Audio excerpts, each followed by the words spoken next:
Ayan. So, okay.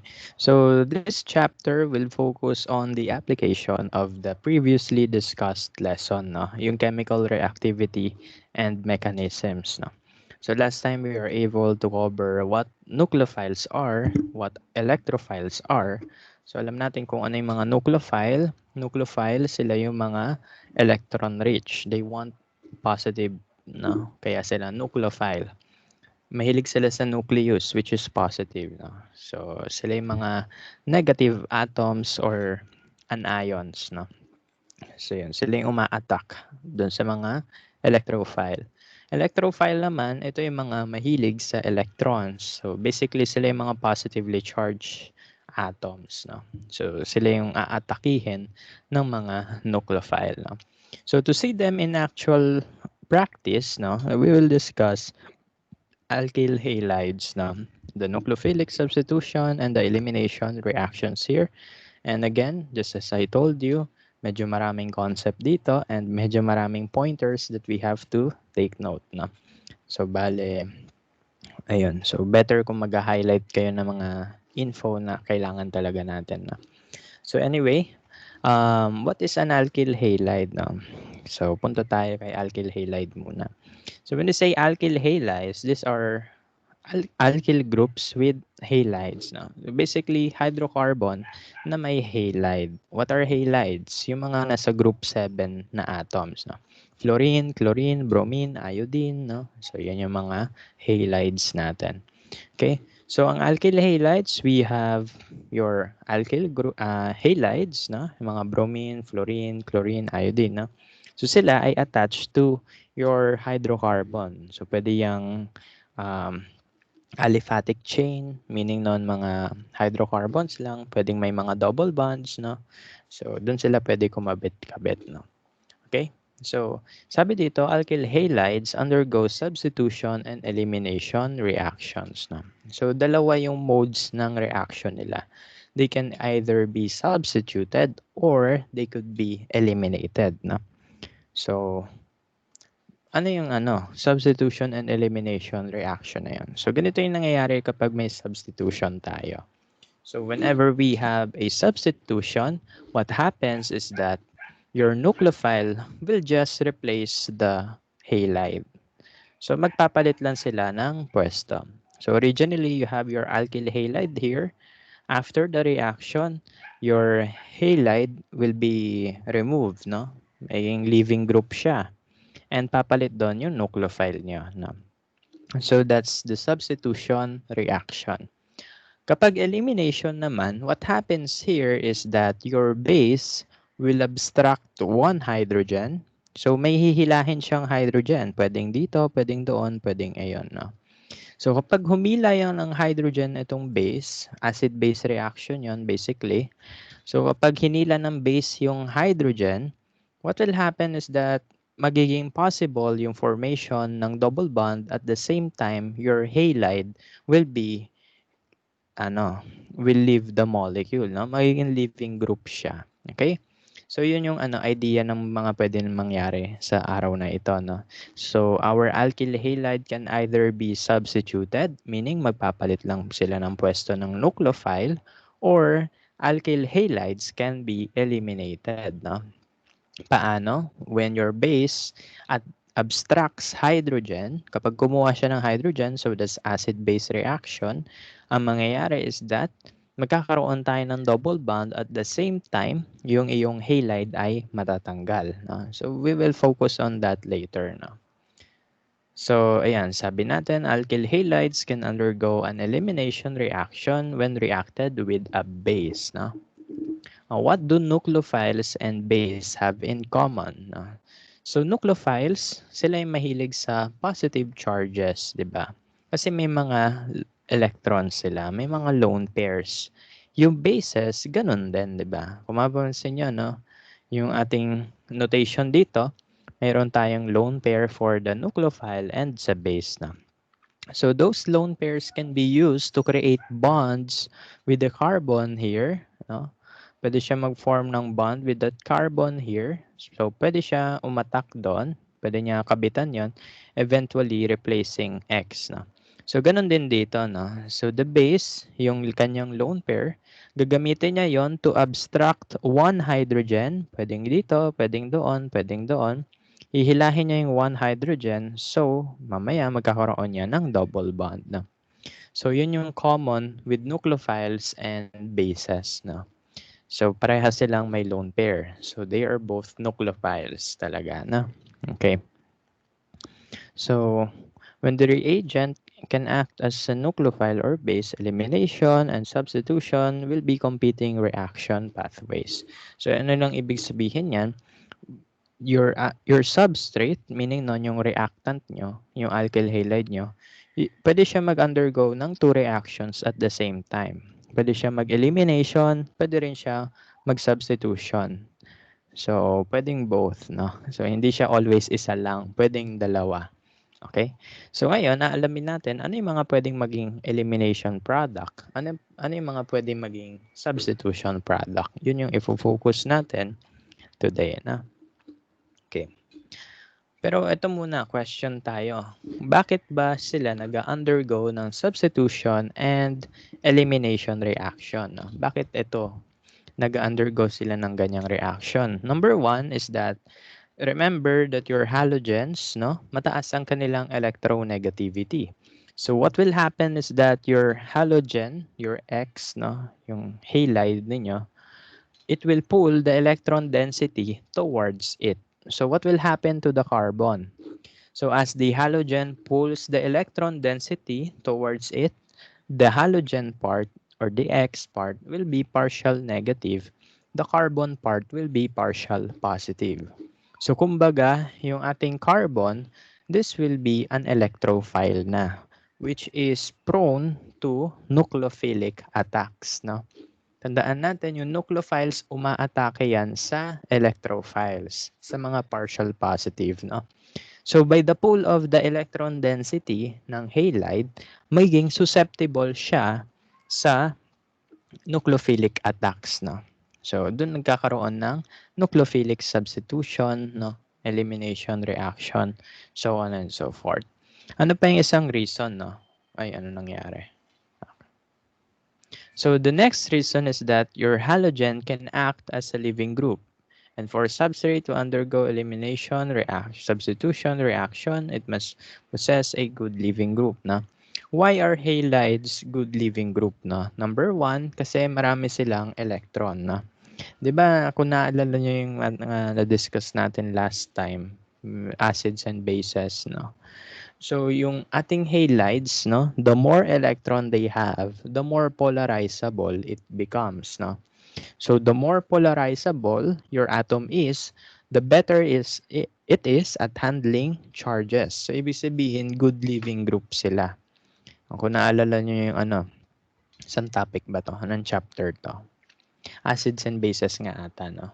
So, yan, the more electrons that you have, ibig sabihin nun ay more capable siya of handling the charges, no? So, kapag kaya niya mag-handle ng charge niya, ibig sabihin nun, kaya na niya mag-isa. So, it will be a living group, na. So, yan. So, halogens are good living groups, no? So, pwede sila talaga mag-undergo ng substitution and elimination reaction, no? Whenever your halogens leave the molecule, pag naging living group sila, you will now have a carbocation which is an electrophile. So, prone talaga siya sa mga nucleophilic attacks, no? So, yan. So, the nucleophiles, pwede yung nucleophile lang, pwede rin yung bases, no? So, aatakihin talaga sila ng mga ganong substance, okay? Okay, so what are good living groups, no? So ito uli yung sinabi ko last time. So when we say good living groups, sila ay mga substances that are conjugate bases of strong acids, no? So kumbaga sila yung mga weak versions ng acids, no? So they are the conjugate bases of strong acid, no? So you can refer to this table para makita nyo yung ranking nila, no? So in-upload ko naman na kanina yung PDF. Download nyo na lang, na. So, yun.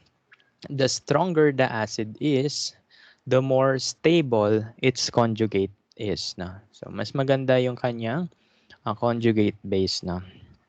So, yan. Kapag mas stable ang conjugate base, Ibig sabihin nun, good siya as a living group, no? So, yan. For example, iodine, iodide, ion, bromide, chloride, TSOCl, no? And water, no? Samantalang yung mga, ang fluorine, yes, halide siya, although hindi siya good living group. Bakit? Onti lang kasi electron niya, no? So, since onti lang electron niya, yun, hindi niya kaya i-handle sarili niya, no? So, yun. So, yung mga ibang substances na to, sila yung mga strong conjugate bases ng mga to, they are bad living groups, no? Because remember, sabi sa acid-base reaction, yung acids and bases, they react to form weak acids and weak bases, no? Or aka stable acids or stable bases na conjugate, no? So ito yung mga weak conjugate acids and bases, no? So stable sila. So sila yung mga good living groups, no? Again, paano po uli nalalaman kung good living group? Number 1, polarizable, maraming electron, no? Number 2, may resonance, no? For example, ito may resonance yan, no? And number 3, siya ay weak conjugate base. So yan, basta weak siya. Pwedeng weak acid, weak base, no? Basta bawal yung strong. Ito kasi mga strong to, no? So pangit sila. Okay? So yun lang yung concept, no? Mamaya babalikan natin yan. Medyo malalim pa yan eh. Okay? So, punta ulit tayo sa alkyl halides, no? So alkyl halides are compounds where a carbon group or alkyl group is bonded to a halide, yung FClBrI, no? So how do we name alkyl halides? So madali lang yan, no? It's just like naming alkanes, no? Para lang tayo nagpapangalan ng alkanes. So number 1, you identify the name of the parent chain. Number 2, you identify the name of your substituents, including the halides this time. And number 3, assign the locant or the number to each substituent. Then you can assemble the names alphabetically. No? Okay, so yan. The halide group is the key substituent and we will name and locate them. No? Yan. So, kumbaga, ang sinasabi lang dyan is kung ano yung rules natin sa alkanes, yun din yung rule natin sa alkyl halides. Okay? So, mag-name tayo, no? So, ganito lang, no? So, alamin mo yung longest chain, which will be your parent chain. You will number your molecules, and then you will identify what is the locant to be designated to your substituent, such as halide, no? So, ganyan lang siya kadali, no? For example, dito sa second carbon, you have chlorine. So, 2-chloro, yon. Propane, this is your parent chain, no? So, that's 2-chloropropane. Okay, so ang pag-name pala ng halide ay O parati yung dulo. O. Chloro, bromo, iodo, something, something. Fluoro, no? So, ganun yung ending nila parati. Chloro, bromo, fluoro, iodo, no? So, yan. So, this is 2-chloropropane because chlorine is attached to the second carbon sa propane parent chain natin, no? So, dito sa molecule naman na ito, the longest chain is pentane, no? Pentane, this is the 5-carbon chain. So, assigning the locant or the number, so mag-start tayo left to right instead of right to left, no? Kasi kapag left to right, we will give this carbon the number 2, locant number 2. Pag nag-start tayo from right to left, mabibigyan natin yan ng number na 4. 2 is better than 4, no? Kasi lowest number always, di ba? So, 2 yung i-assign natin na locant for this carbon. On the second carbon, we have bromine, which is bromo. We have methyl, which is methyl, no? So, the rest is just combining the ideas, no? Pagsamahin natin yung idea na meron tayo. On the second carbon, I have bromo. On the second carbon, I also have methyl. Arrange them alphabetically. So, you will have 2-bromo, 2-methyl pentane, no? So, same lang ng ginagawa natin sa alkanes. Ang nadagdag lang ay yung mga bromo, chloro, fluoro, iodo, no? So, let's have this one sa baba. Teka lang, buksan ko lang ilaw.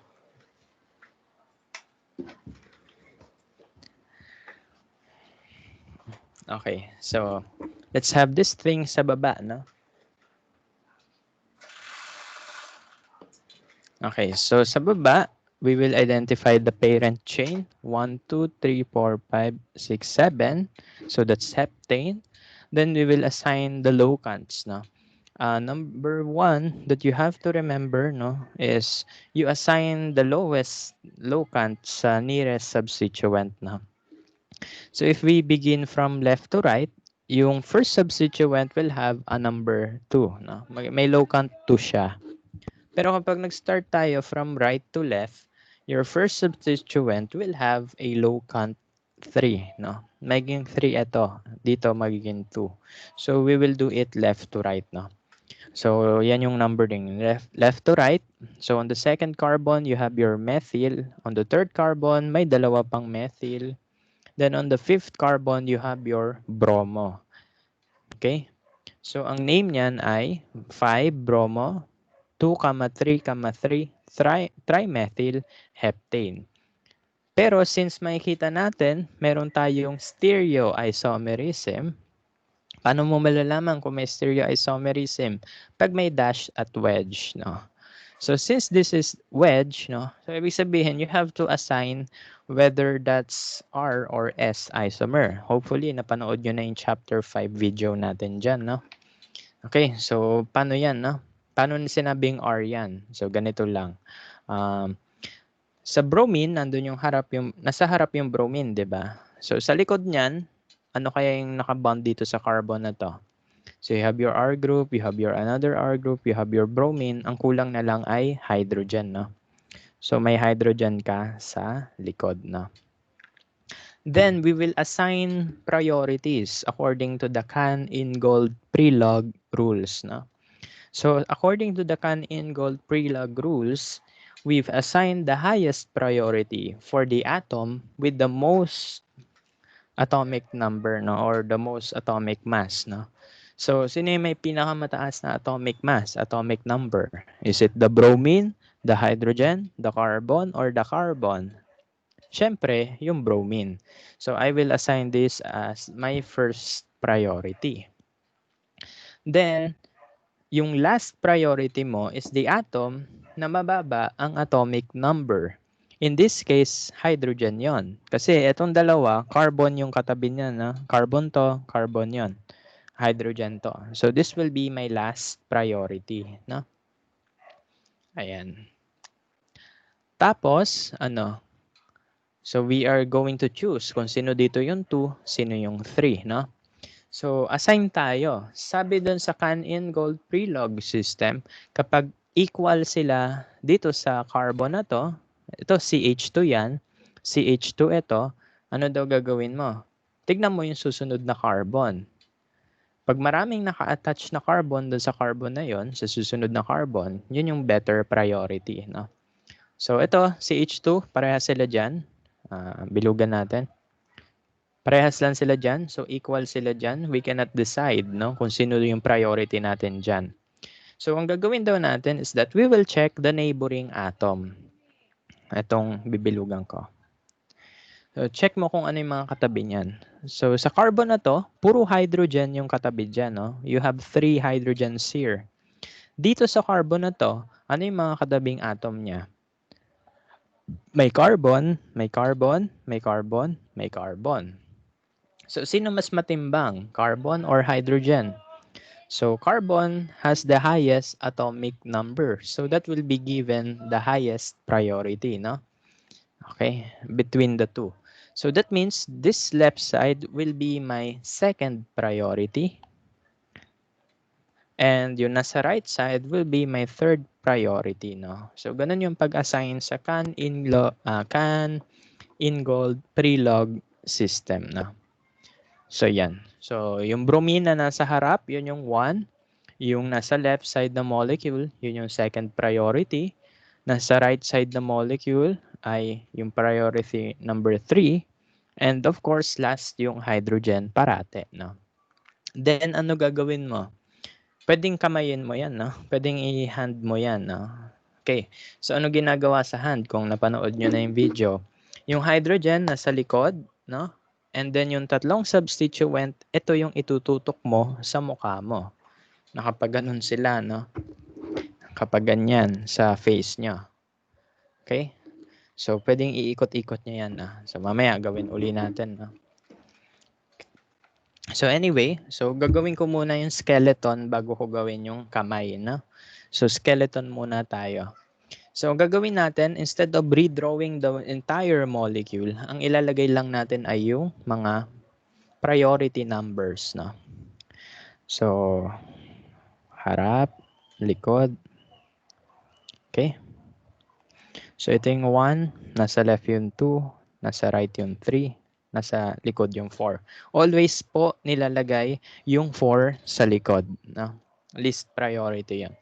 So, gagawin nyo, you check the rotation of 1, 2, and 3. No? Check mo yung rotation nila if that's clockwise or counterclockwise. Kapag clockwise, that's R isomer. Kapag counterclockwise, yan ay S isomer. Okay? So, paano yun, no? Pagdugtungin mo lang, 1, 2, 3. Tapos check mo kung ano yung ikot na nagawa niya. That's 1, 2, 3. So, ano yan? Clockwise, counterclockwise.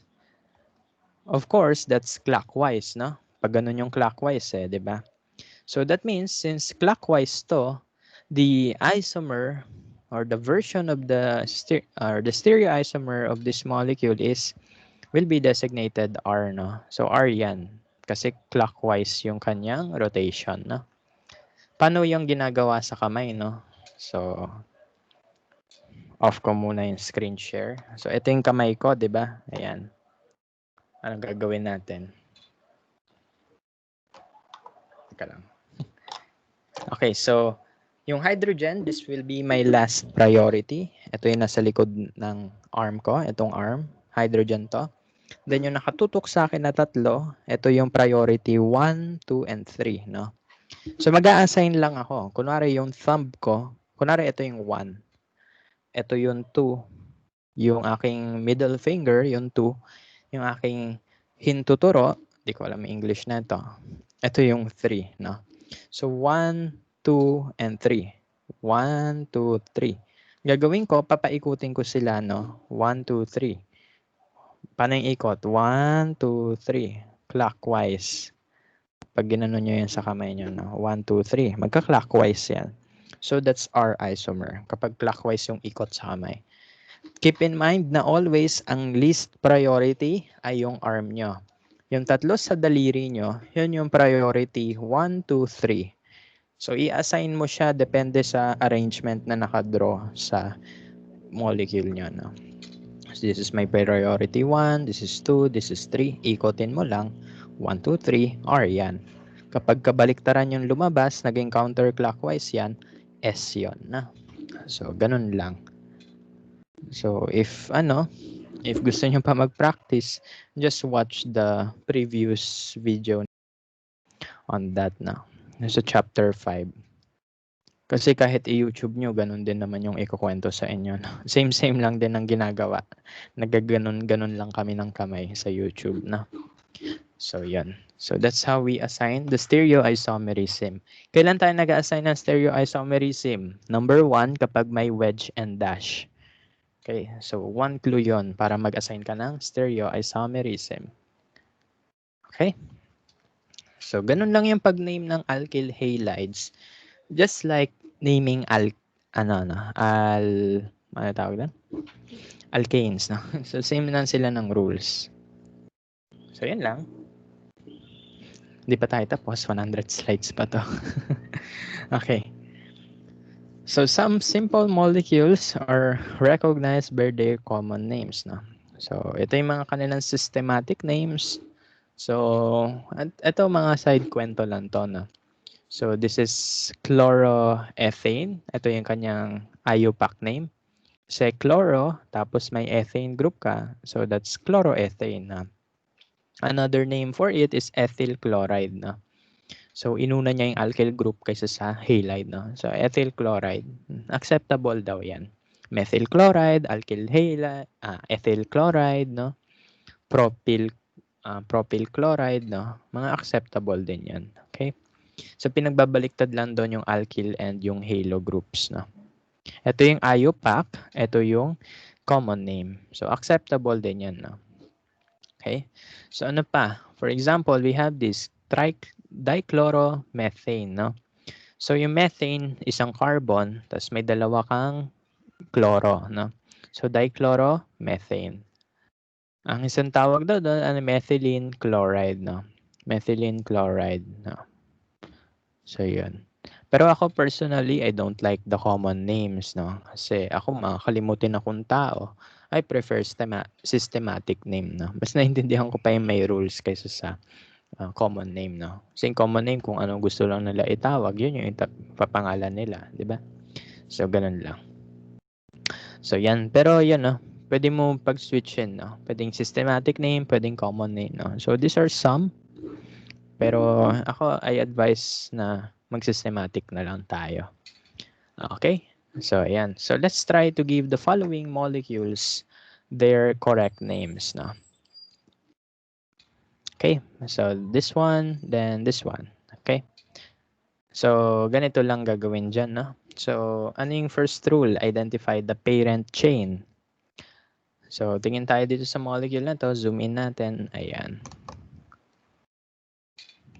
So, let's identify the parent chain. Yun yung longest carbon chain. So, 1, 2, 3, 4. 1, 2, 3, 4. So, same lang naman. Regardless kung pababa or pataas, no? So, gaganituhin ko na lang. So, this will be my parent chain. Ano yung parent ko? Butane.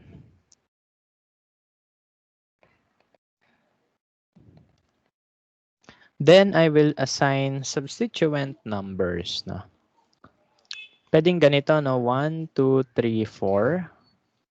Pwedeng 1, 2, 3, 4, no? So, sulat natin, substituents.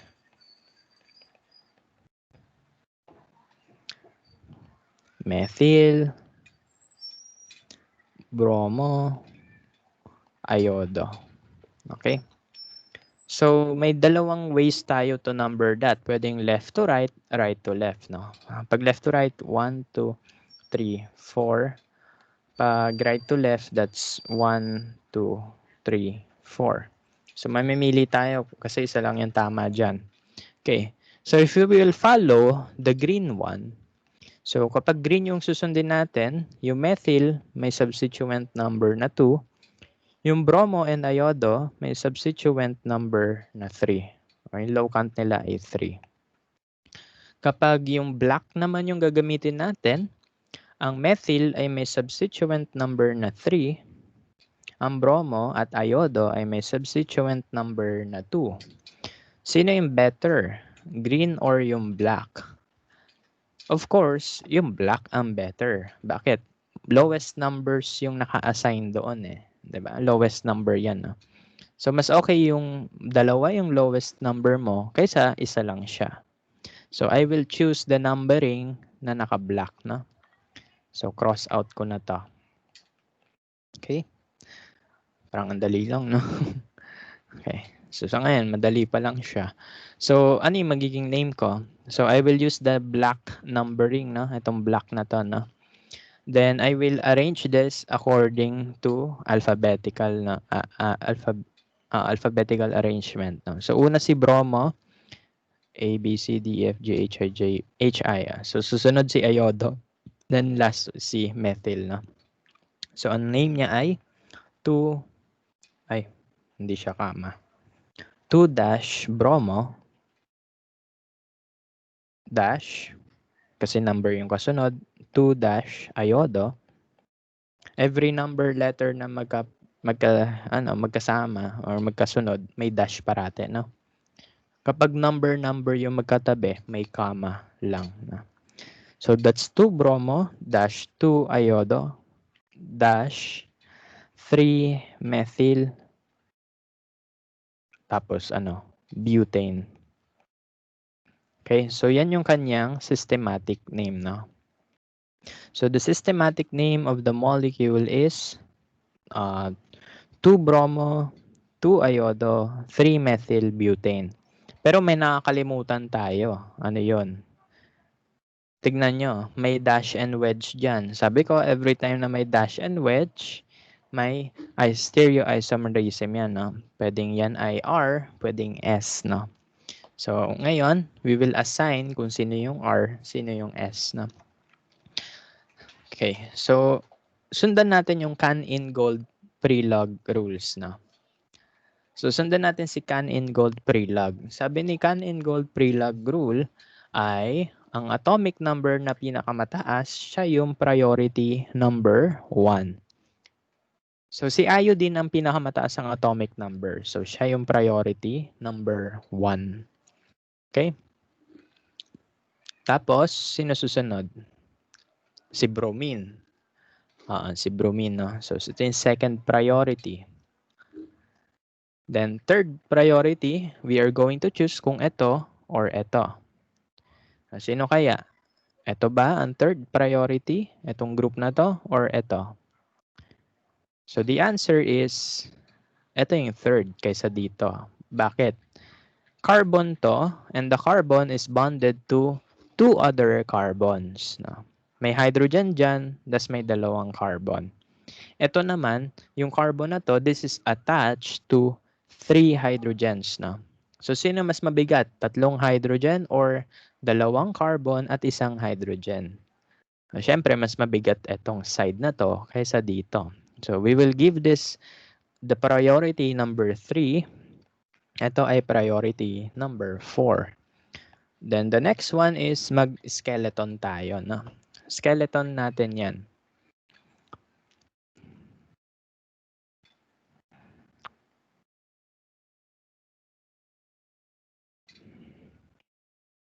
So, this is priority 1. This is priority 2.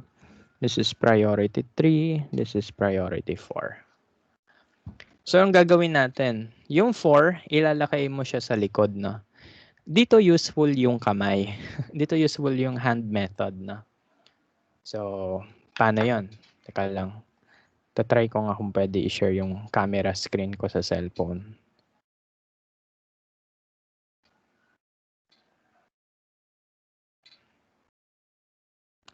I-share ko na lang yung camera para side by side yung comparison.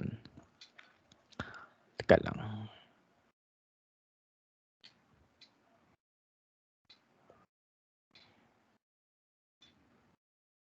Camera. Okay. Screen share ko lang ha. Yan.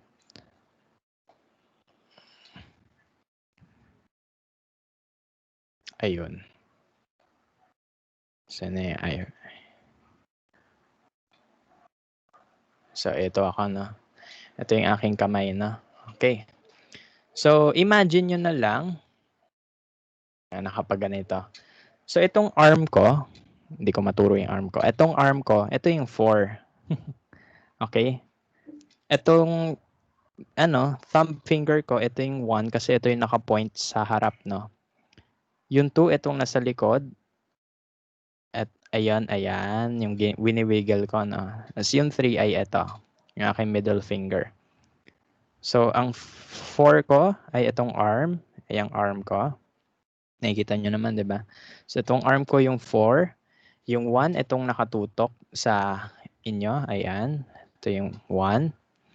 Itong 2, ayun, yung aking hintuturo. So, yung aking 3 ay ito, no? So, ano gagawin? Yung 4 ilalagay mo sa likod. Gaganon mo lang. Okay?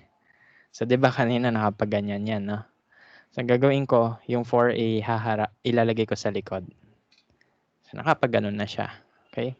So, ito yung 1, ito yung 2, ito yung 3. Okay? So, paano uli nangyari? Naangalay ako dun. Okay? So, ito yung 4. Hirap dito. Ito yung 4, ayan, yung braso ko. Ito yung 1, ito yung nakatutok pa harap. Ito yung 2, ito yung nasa likod. Ito yung 3, itong nandun sa gilid, no? Ayan, nakapaganyan siya. So, itutok mo yan paharap, no? So, ayan, nasa likod na yung 4. Ito yung 1, ito yung 2, ito yung 3. So, paano yung rotation yan? 1, 2, 3. Ikot. Ay, ba't ganun? So, ito yung rotation niya.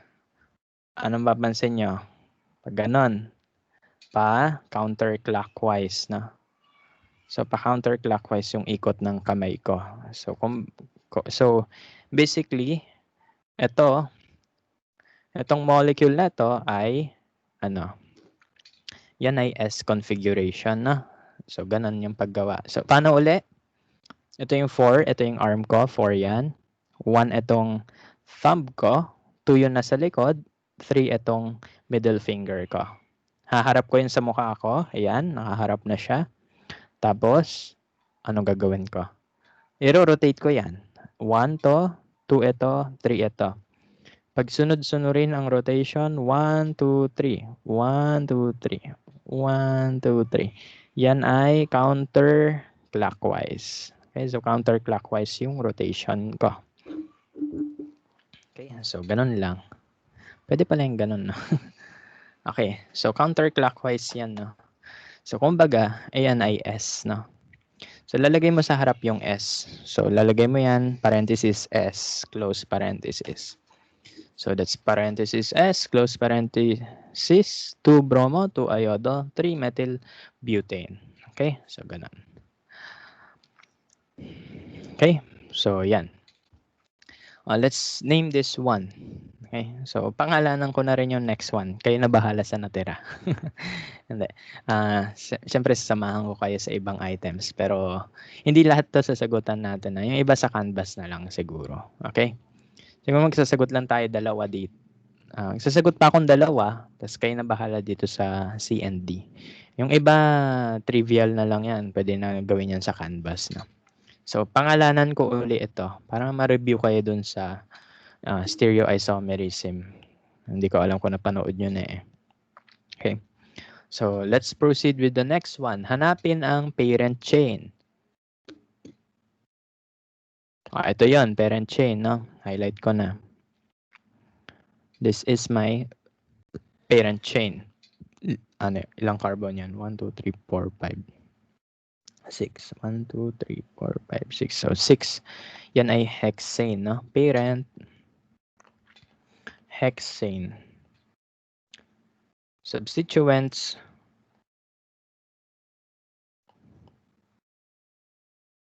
Ano yung substituents ko? I have methyl here, methyl.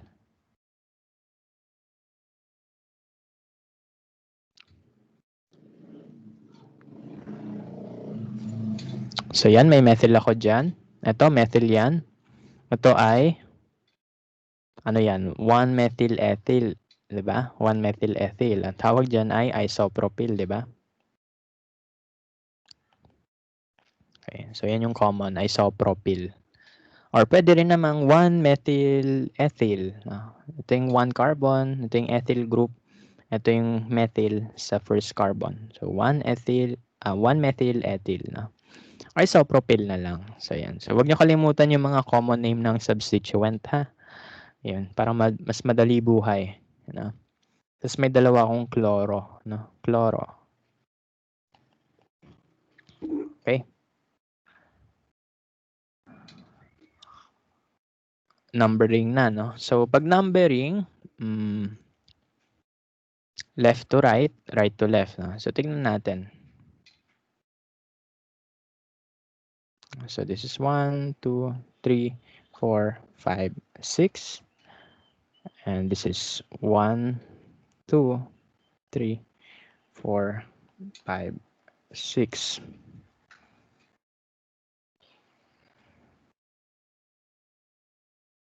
So ano mapapansin ninyo? So regardless kung left or right, yung 2, may 2 din doon. Yung 5, may 5 din doon. Pero sino yung bibigyan natin ng highest priority? So sino yung magkakaroon ng greater priority kapag ganito yung case natin? So usually, ang binibigyan natin ng highest priority ay yung mas mabigat na atom, syempre. So mas mabigat na atom yung bibigyan natin ng highest priority dito. So hindi yung carbon, Okay. Kasi equal chances lang, tignan nyo. Pwede yung 2, 3, 4, 5. Ito naman, kapag blue yung gagamitin natin, pwedeng 5, 4, 3, 2. Kumbaga parang equal lang, no? Bigyan na natin ng lowest number yung bibigyan natin ng lowest number? Yung mabigat na atom na lang, no? So, ganun yung gagawin natin this time. Okay? So, ganun yung priority natin, no? So, we will give this atoms, itong chloro, the lowest number. Kasi same lang sila ng numbering, no? 2, 3, 4, 5. 2, 3, 4, 5, no? So, chloro na lang yung bibigyan natin ng lowest priority. Okay? So, pangalanan na natin sila. So, that is alphabetically A, B, C. So, that's 2, 3. Dichloro dash 4 isopropyl dash 5 dash methyl hexane. Okay, so yeah. So that's 2, 3 dichloro 4 isopropyl 5 methyl hexane. So yan yung kanyang systematic name. Pero again, may nakakalimutan tayo. Ano yung nakalimutan natin?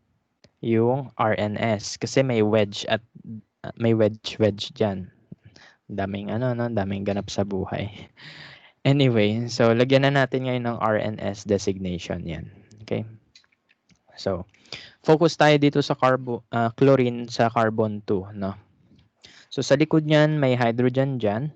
So assign tayo ng priority based on the Can-in-Gold Prelog rules, no? So according to the Can-in-Gold Prelog rule, yung highest atomic number that will bear the first priority. So the first priority there is of course si chlorine, no? So priority number 1, lowest priority si hydrogen always, no? So ngayon we are going to choose whether left or right yung second highest priority, no? Left ba or yung right? Tingnan natin. Yung carbon sa left that is attached to hydrogen at the back, carbon on the left side, chlorine sa harap, na.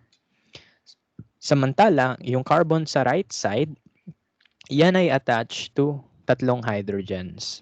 So sino yung higher priority, left or right? Obviously, si left yung second highest priority. Third yung nasa right, na. So ganun yung gagawin natin dyan. And then I will draw the skeleton, na. Ay, ano nangyari?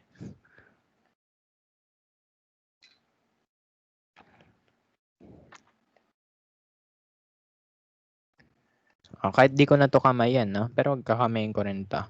So, check natin yung rotation. Yung 4 nasa likod na. So, okay na yon. Kalimutan na natin siya. Tignan na lang natin tong tatlo. Ano yung rotation yan? That's clockwise, no? Kung gusto nyo gawin yan sa kamay, teka lang, ready ko uli yung cellphone. Screen share ko.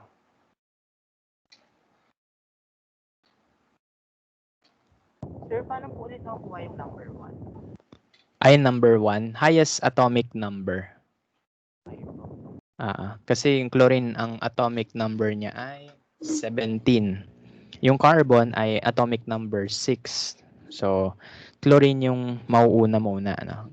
Chlorine muna bago yung carbon. So, priority 1 si chlorine, next si carbon, last si hydrogen. Always last yung hydrogen. Kasi atomic number 1 yan eh. So, kunwari, ito, between, focus muna tayo dito.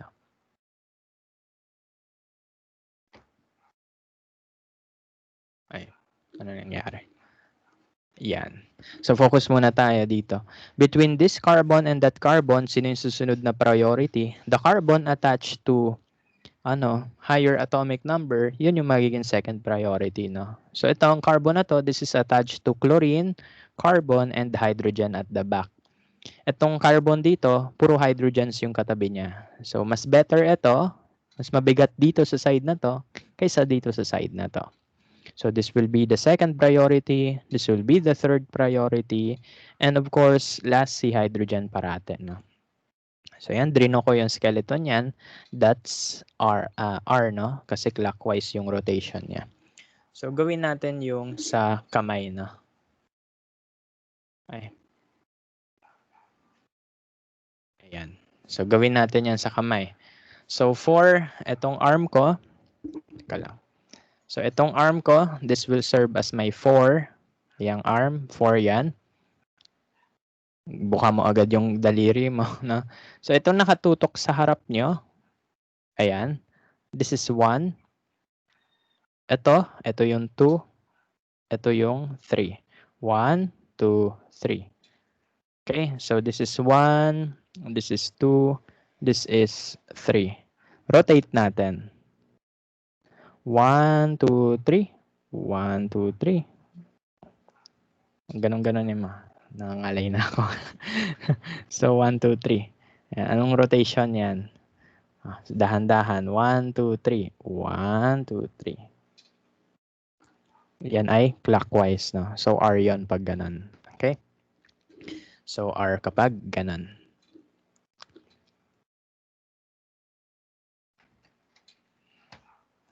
So, yun lang.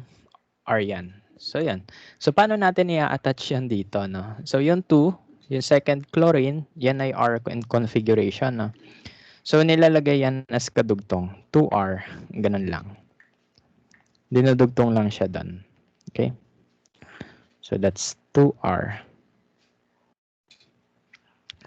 O, yung susunod naman. Wait lang, ang dami nang nakasulat. Burahin ko muna yung iba.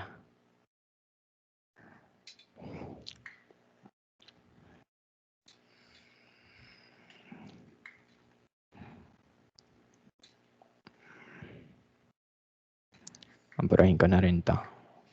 Yan. So, tapos na tayo dun sa second carbon. Muna tayo sa next carbon. Itong nasa gitna banda. Ay, dito. Yan. Okay, so 2R na itong carbon na to. This is R in rotation. Clockwise yung rotation niya. So itong ano naman, itong carbon, itong chlorine na to. Tingnan natin kung ano yung stereo isomerism ng carbon dito. So kung nasa harap yung Cl, nasa likod yung H, no? Again, assigning priorities. Of course, last parate yung hydrogen and first priority always yung atomic number na malaki, which is chlorine. So ngayon, we are going to choose kung sino yung susunod. Yung left ba or yung right? Tignan natin. So kung left, tignan natin yung kasunod ng carbon nito. So saan siya attach? Etong carbon na to, this is attached to a carbon, another carbon, at hydrogen. So hydrogen yung isang nakadugtong dito. So ano yung naka-attach dito? Carbon, carbon, hydrogen. Tingin tayo dito sa carbon dito. So sa carbon dito sa right side, this is attached to a carbon, hydrogen, and chlorine. So sino mas mabigat? Carbon, carbon, hydrogen, or carbon, chlorine, hydrogen? Siyempre, mas mabigat yung may chlorine. So you will give that the second priority, no? So this side will be my second priority. This side will be my third priority, no?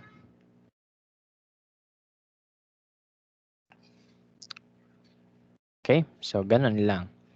Tapos draw uli natin yung skeleton. 9 numbers lang yung nakalagay. Medyo mabusisi, no? Ganun talaga.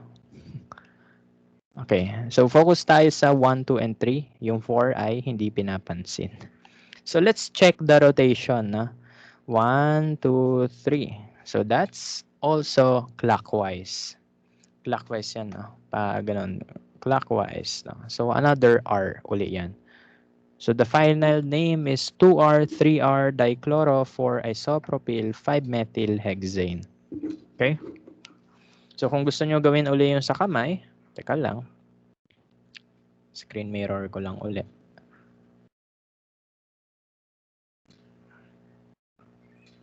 So kung gusto nyo uli gawin sa kamay yan,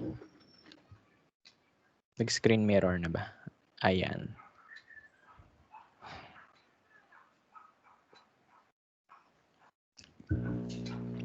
So, ito uli yung kamay natin. Itong arm ko, this is the 4. Ay, ba't may aso dito? Pumasok bigla. Okay. So, ang arm ko, ang 4.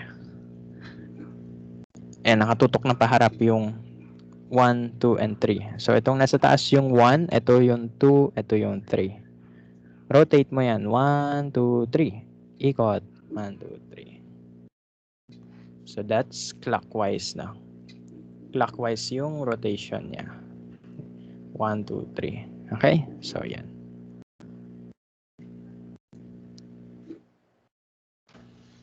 Okay, so, ay, nangyari. Ayan. Off ko na yung screen sharing na. So, ganun lang yun ganun lang yung assignment ng, ganyan yung pag-assign ng RNS. No? So, kakamayin nyo na lang. Minsan kasi mahirap yung ganito Lalo na kung gaya ng example natin dito. Yung 4 hindi nasa likod. So, mas maganda kamayin nyo talaga yan. No? So, that's how we name alkyl halides. No? So, similar pa rin as that of the alkanes, except that this time we are considering stereochemistry. No? So, kino-consider natin yung R, yung S. No? Hindi lang yon, mamaya, bibigyan din natin yan ng E and Z. No? So, yan. So, anyway, so let's proceed with this one. No? So, sasagutan lang natin muna sa ngayon ay ako, A and C yung sasagutan ko. Kayo na bahala sa B and D. Tapos yung the rest, sagutan nyo na lang, upload nyo sa Canvas na, sa discussion. Okay, so look at this. No? So looking at this, wala ako nakikitang wedge and dash. So thank you Lord. Kasi hindi ako mag-RNS kapag ganun. Okay? Kapag walang wedge and dash, hindi mag-RNS. No? Okay? So, ayun. So, ano na gagawin ko? So, the next thing that I'm going to do is to assign my locants. No? Hanapin ko pala muna yung longest chain. Obviously, ito yung longest chain. No? Siyempre, hindi kasama to kasi chlorine yun. So, this is my longest chain. 1, 2, 3, 4, 5. 5 carbons. So, that's heptane. Pentane pala, sorry. 5, pentane. Yun yung parent ko. Substituents. So, I have bromo, chloro. Okay? So, ganun yung ginagawa sa halide, no? Nilalagyan mo lang ng O sa dulo. Chloro, bromo, iodo, fluoro. Ganun. Okay, so that's bromo, chloro. So, maglagay tayo ng number left to right to left. 1, 2, 3, 4, 5. Pwede din namang 1, 2, 3, 4, 5. So, mamili tayo. Kapag green, ang numbers niyan ay 2 to 5. Kapag blue, ang numbers niya ay magiging 1, 4, 4. Sino yung better? 255 o 144? Bakit 5 to? 4 pala yan. Hindi, tama pala. 225. 225, 441. So, ano yung better? 225, 441. So, the answer is yung blue, no? Kasi lower yung number niya compared to 2 to 5 na. So, always yung lowest number yung ina-assign parati sa first substituent. Lowest number. Okay? So, mas okay na yung isa lang yung 1 kaysa sa 2, 2. No? So, better yung lowest number as always. Keep in mind lang. So, we will name it alphabetically. So, that's 4, 4 dash dibromo. Kapag dalawang number yung magkadikit, comma. Kapag letter yung kasunod, dash. 4, 4 dash dibromo. B muna, then C. Dash 1 dash chloro. Tapos pentane. Okay, so yan yung name niya. 4, 4 dash dibromo dash 1 dash chloro pentane. Okay? So ganun yung kanyang name na. Okay. Proceed ako dito sa C. Siyempre, kayo na sa B, no? Sa C ako. Okay, so let's check C. Ito yung longest chain, obviously. Highlight ko yung longest chain. So this is my longest chain. Ilang carbon yan? Hindi ko binilang. 1, 2, 3, 4, 5, 6, 7, 8. 8. Oh, that's octane. Parent. Octane. Substituents. May chloro lang ako. Pati may ethyl, no? Dalawang carbon to. 1, 2. Ethyl yan. So, assigning na tayo ng numbers, no? So, left to right, right to left. 1, 2.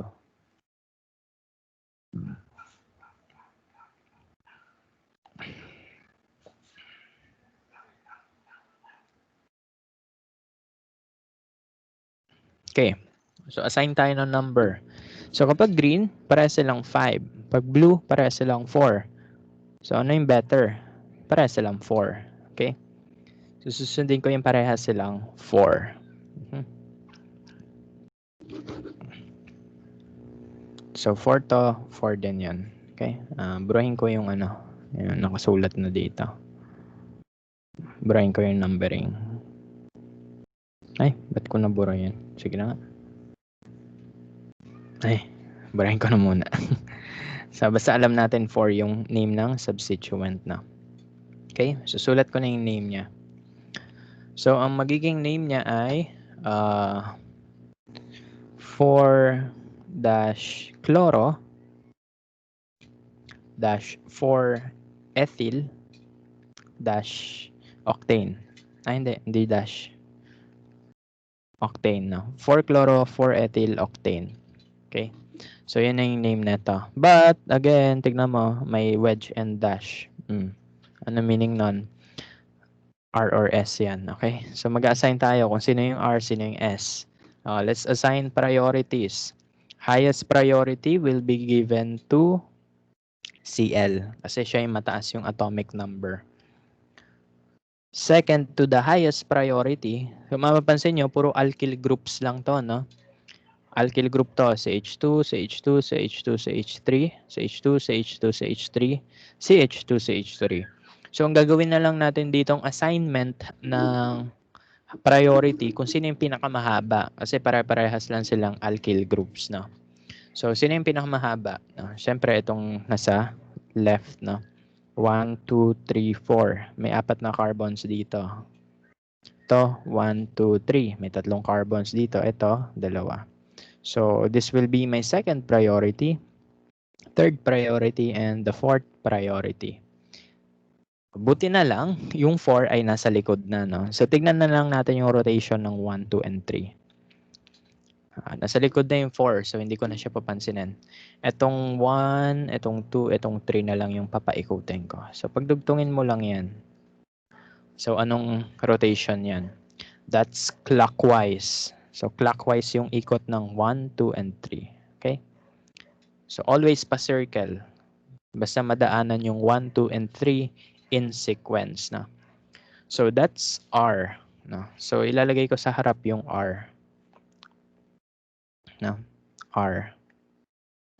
Okay, so that's R for chloro, for ethyl octane. Okay? So, yan. Dito lang naman kasi may, dito lang sa carbon na to, sa fourth carbon lang, mayroong stereoisomerism.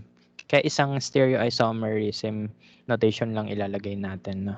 Isa lang yung ganyan natin. Okay? So, yun lang. Yan yung name niya. R, 4-chloro, 4-ethyl octane. No? Sige. So, I want you to answer B and D. No? So, pangalanan nyo si B. Wala tong R and S kasi wala namang wedge and dash. Ito, may R and S kasi may wedge. No? So, I want you to name B and D. So, I will give you, let's say, 5 minutes no, to answer those items muna. Okay? So, sige, sagot muna kayo. So, B and D. 5 minutes, ha?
Okay, no? So, 5 minutes na. Medyo ano lang tayo, no? Medyo bibilisan ko lang kasi mahaba pa to eh, no? Ang dami pa eh. Wala pa tayo sa kalahati. Slide 11 of 106 pa lang tayo. Pero anyway, kakayanin yan na. Okay. So, let's check na. So, the name of this molecule here sa letter B, papangalanan ko siyang Gemerlin. Ang kanyang name ay 1-bromo 1-methyl cyclohexane. So 1-bromo 1-methyl cyclohexane. So this is cyclohexane 1 2 3 4 5 6. So ito ay tama naman, no? 1-bromo 1-methyl cyclohexane. Okay, so tama yung B. So how about letter D? Zoom in muna tayo dito. So yun D, let's identify the parent chain. Ito yung pinakamahabang chain. Yan yung obvious, no? So highlight natin yan. Then we will assign locant numbers. So yung numbering dito ay ano? So ang numbering dito pwedeng left to right, right to left, no? So tignan natin kung ano yung magiging tamang numbering. So let's assign the numbers 1 2 3 4 5 6. Pwede namang 1 2 3 4 5 6 na. So yan. Okay, so in this case, pag yung green ang susundan, teka lang, sulat ko. Ang parent ay ay, hala, bakit may ganun? Ang green ay, ano yung parent ulit? Parent, siya ay hexane. Substituents, meron akong methyl, another methyl, at isa pang fluoro. Fluoro. Okay. So kapag green yung susundan, ang fluoro ay 5, ang methyl ay 2 and 2. Kapag yung blue ang susundan, ang fluoro ay 2, ang methyl ay 5, 5. Okay, so dito mamimili tayo. Sino yung better? Yung 5, 5, 2 or yung 2, 2, 5, no? So ang susundin ko dito ay yung green. So yung green yung susundan ko dito. Kasi mas mababang number yung 225 kaysa sa 552. Okay? So magiging first priority ko this time yung methyl, no? Yung kaninang example natin. So yung kaninang example natin. Saan yan? Previous slide yan, di ba? Yung kaninang example natin, ito ba yun? Wala, nakalimutan ko na. Ito nga, no?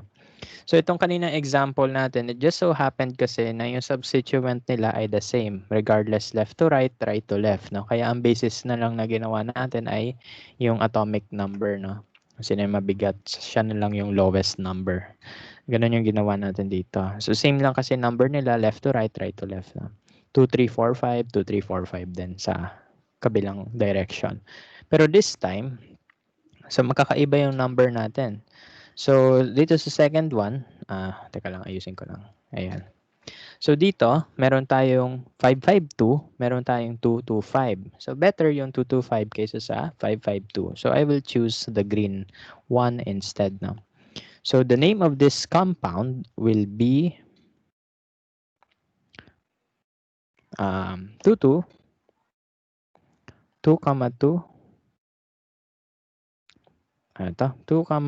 dimethyl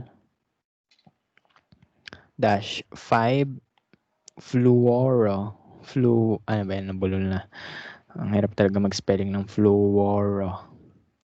Fluorohexane. Okay? So yan. So the name of the compound is 2. Ay, magsara. So the name of the compound is 2,2-dimethyl 5-fluorohexane. Ay, by the way, mali pala yung aking arrangement. Fluoro pala muna bago methyl, no? Teka lang, ayusin ko nga. Nagulo na yung aking sulat. Wait lang. Sobrahin ko na lahat, no? So, zoom in na lang natin. So the name of this compound will be fluoro pala muna, no? So that will be 5-fluoro 2,2 dimethyl ano to? Hexane. So the name is 5-fluoro 2,2 dimethyl hexane. No? So binigyan natin ng priority yung dimethyl over the fluoro kasi yun yung lowest combination 225 kaysa sa 552 no. So mas okay yung 225 kaysa sa 552. Okay? So this is the better name no. Kasi ngayon mapapansin natin yung F ito ay naka-wedge. So ibig sabihin yan mag-a-assign tayo ng R or S diyan. Matic 'yon ha. So nasa likod yung H, nasa harap yung F, nasa gilid yung si H3 at yung mahabang chain dito sa right side na. So let's assign priorities. Priority number 1 will be given to fluorine kasi siya yung mataas yung atomic number. Priority 4 for the hydrogen. So wala na tayong problema, nasa likod na yung hydrogen.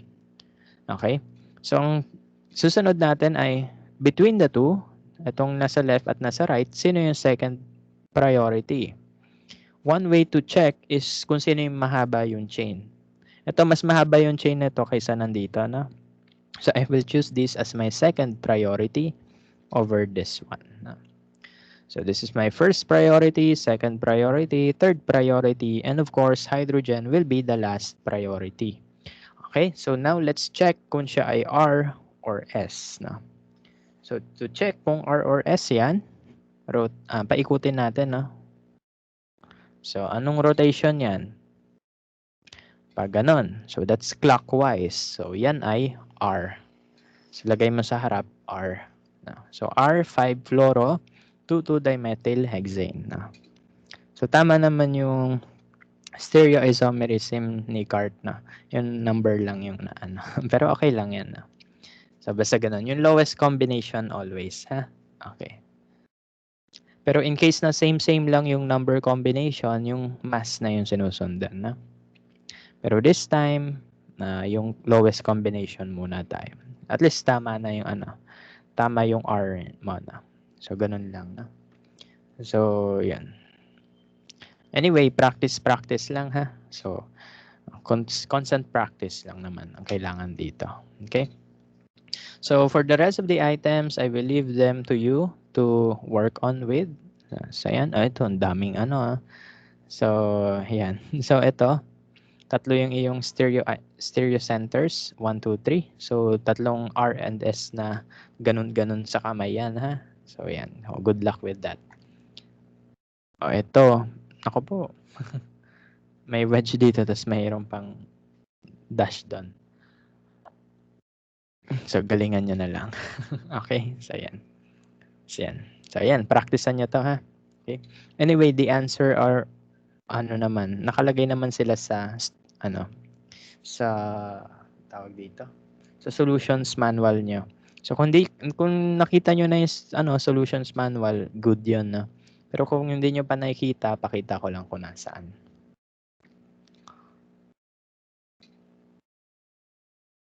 Pakita ko lang kung nasaan yung student manual. So dito lang tayo, log in sa Canvas. Punta lang courses, organic chem. Punta kayo ng files. Ayan, sa files. Dito lang kayo sa course files. Dito sa reference materials, andyan yung solutions manual. Ito, solutions manual. Download nyo na lang yan, ha? Okay.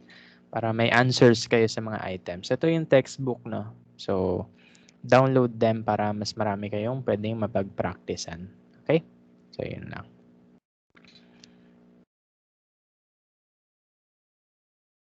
Okay, so let's proceed, no?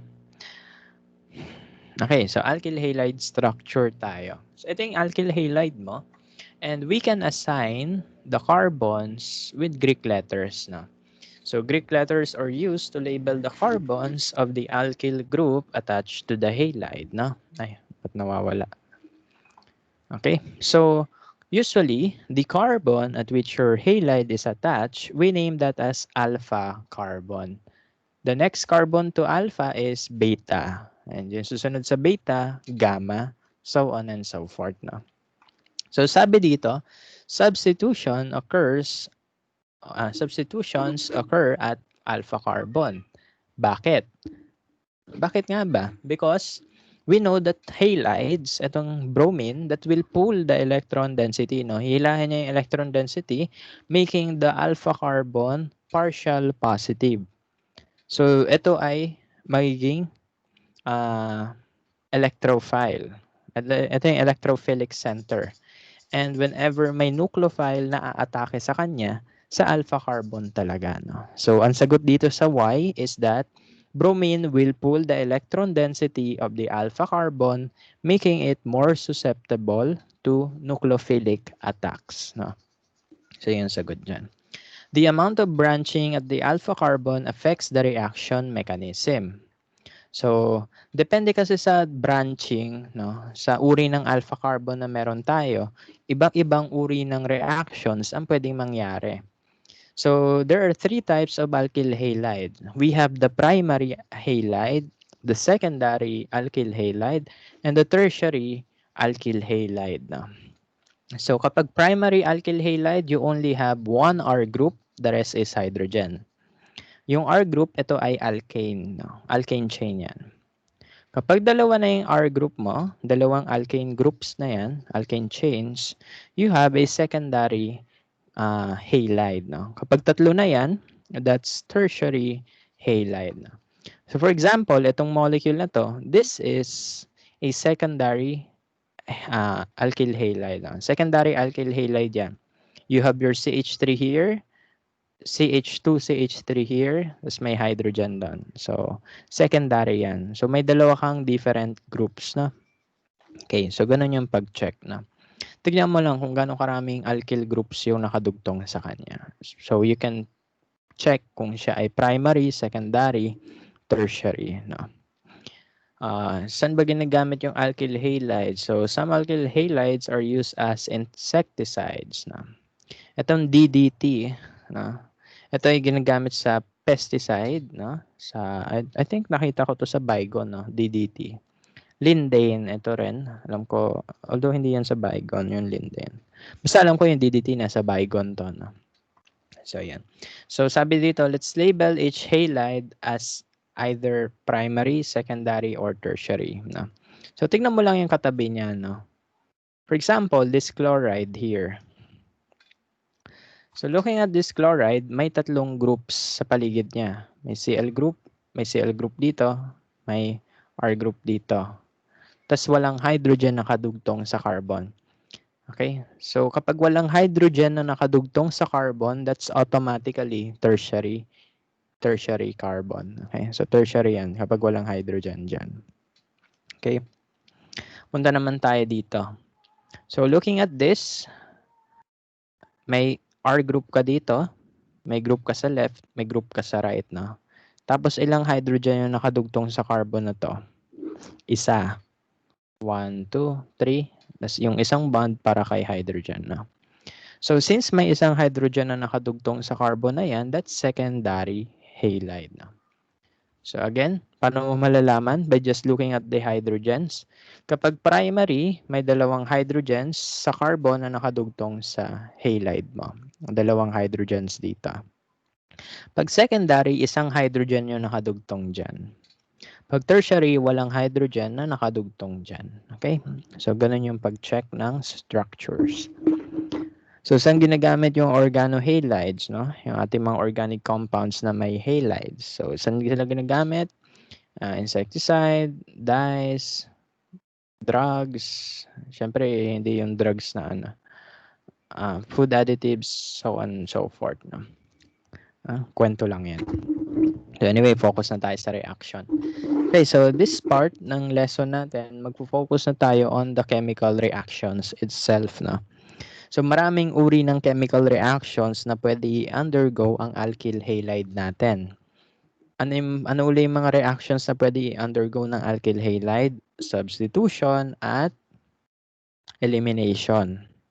Yung substitution at elimination reaction, may dalawang uri din nun. May SN1, may SN2, may E1, at may E2.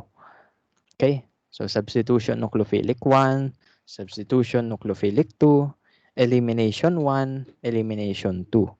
So, may apat na uri na reaction tayong titignan. No? So, ang tip ko lang dito is check nyo lang yung yung pinaka-summary, no? Yung pinaka-idea na sinasabi niya. Okay. So, yun lang. Kasi medyo marami talaga to. Medyo ma-confuse kayo in the end, no? Okay, pero that's normal lang. Kasi ganito talaga yung topic na to. Apat na reactions ba naman eh. So, mamaya may naman to, no? May summary naman siya at the end, no? Okay, SN2 reaction. By the way, kung may textbook, kung na-download nyo na yung textbook, alam ko meron yung may summary yan sa dulo eh. Buksan ko lang yung Acrobat Reader.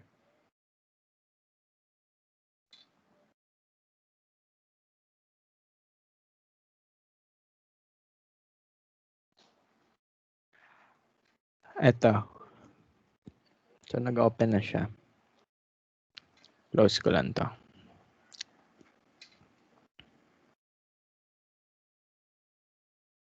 So, pag download nyo yung book, ayan na, may summary siya. SN2, E2, SN1, E1. Tapos ito yung mga different reactions na. So, ito yung nagustuhan ko kay client kasi pag titing mo sa likod ng book, ando na yung summary.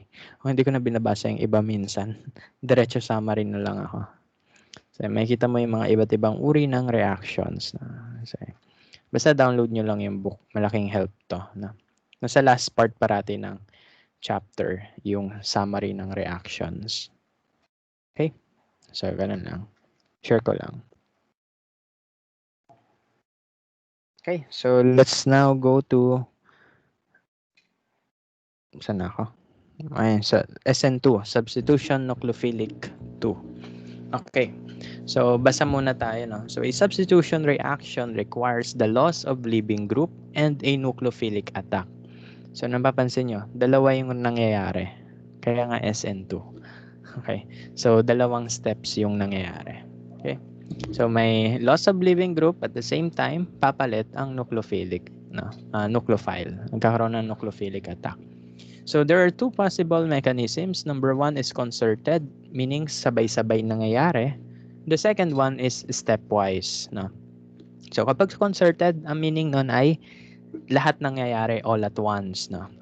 So yan. So sabi dito, the concerted mechanism involves breaking of the bond to the leaving group and making of the bond to the nucleophile at the same time. So nangyayari yun at the same time. Kapag stepwise naman, hindi lahat nangyayari at the same time. No? So step by step yung process. So ano nangyayari when it comes to a concerted mechanism? No? Pag concerted mechanism daw, your nucleophile will attack the alpha carbon to which your halide is attached into. So, a-attack yan doon sa carbon na yon, no? Sa alpha carbon. Then, your leaving group will leave, no? Magkakaroon ka ng loss of leaving group, no? So, as that happens, your nucleophile substitutes the halide, no? So, that's the concerted mechanism. Okay, so the second one is a stepwise mechanism. So stepwise naman dito.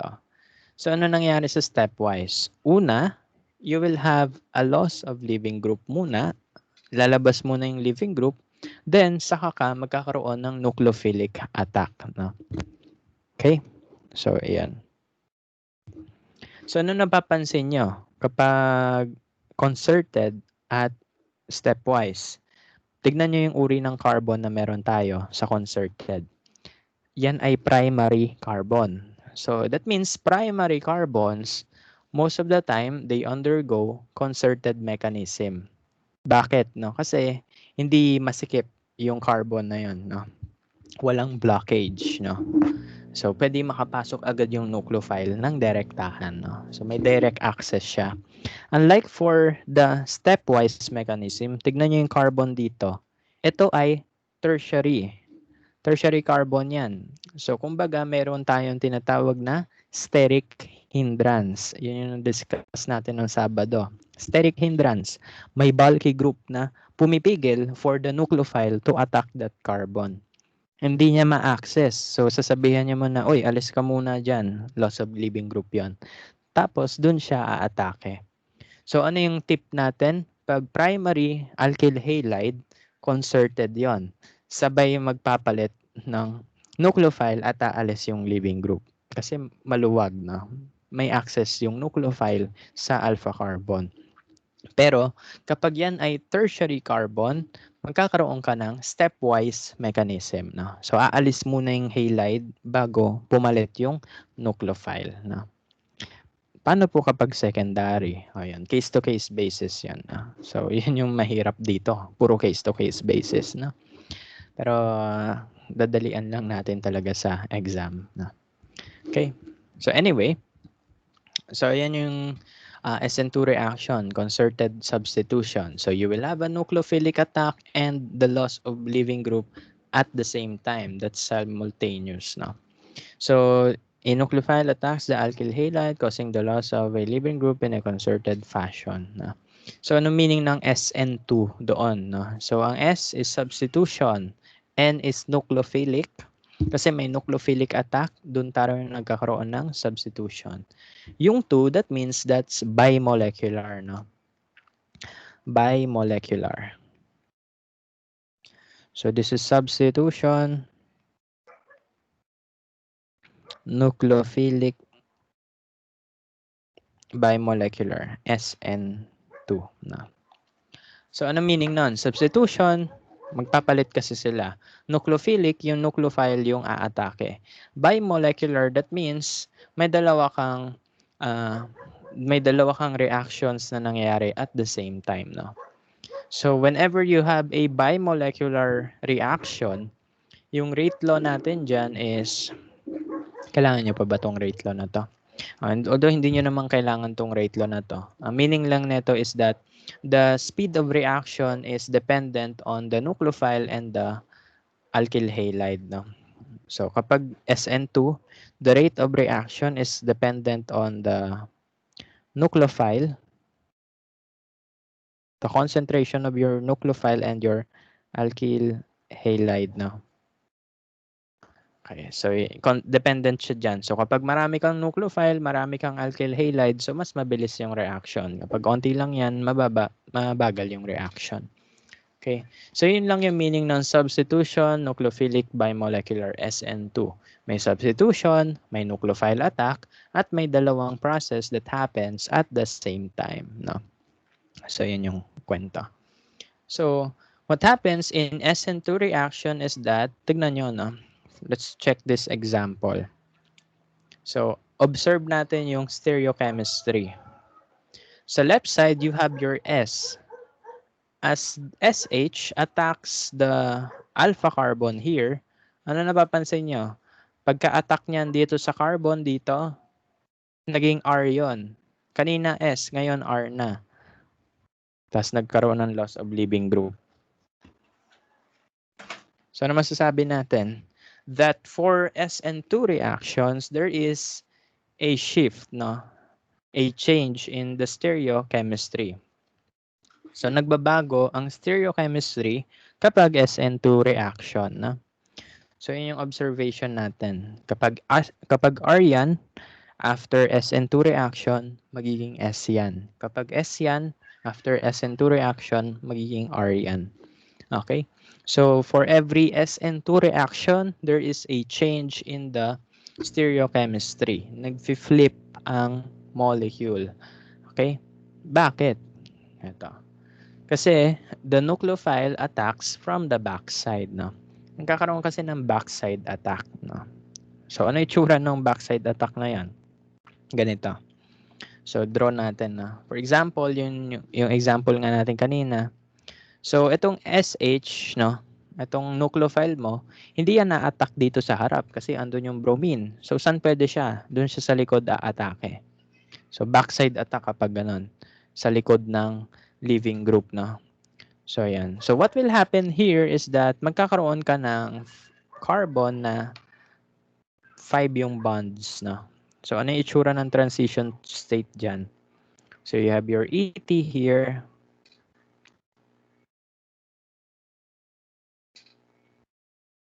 You have your ME, you have your H, andito yung BR, andito yung SH na.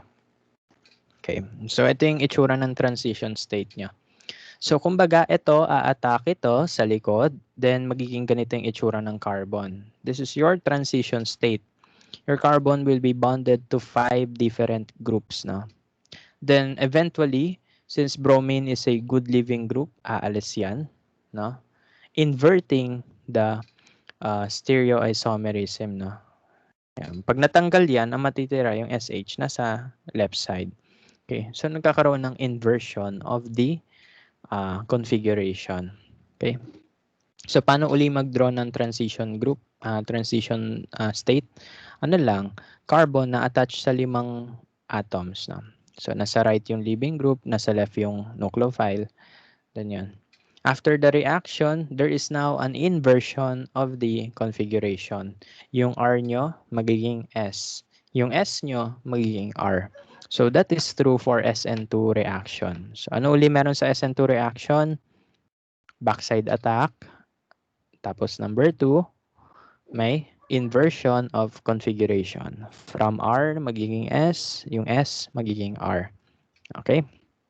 So yun lang yung mga kailangan nyo i-keep in mind. No? So, ano naman to kinetics, no? So, sabi naman dito, less sterically hindered electrophiles, no? Yung mga carbocations natin, they are more readily reacting, they can readily react with under SN2 conditions, no? So, ibig sabihin nun, kapag hindi bulky yung, yung carbon, ready siya for SN2. Pwede siya for backside attack. However, if yan ay tertiary, too hindered yan. Masyadong mahirap pasukin ng nucleophile yung backside, no? Kaya hindi siya magre-react masyado sa SN2, no? So ito yung reactivity of your halide, alkyl halide towards SN2, no? So most reactive yung methyl primary and secondary. Bakit sila most reactive? Kasi hindi sterically hindered yung likod na carbon, yung backside carbon. However, if that's tertiary, mapapansin nyo may 3 kang groups doon na malalaki. So, hindi agad-agad makakapasok yung nucleophile. So, it will not react sa SN2 reaction. Okay?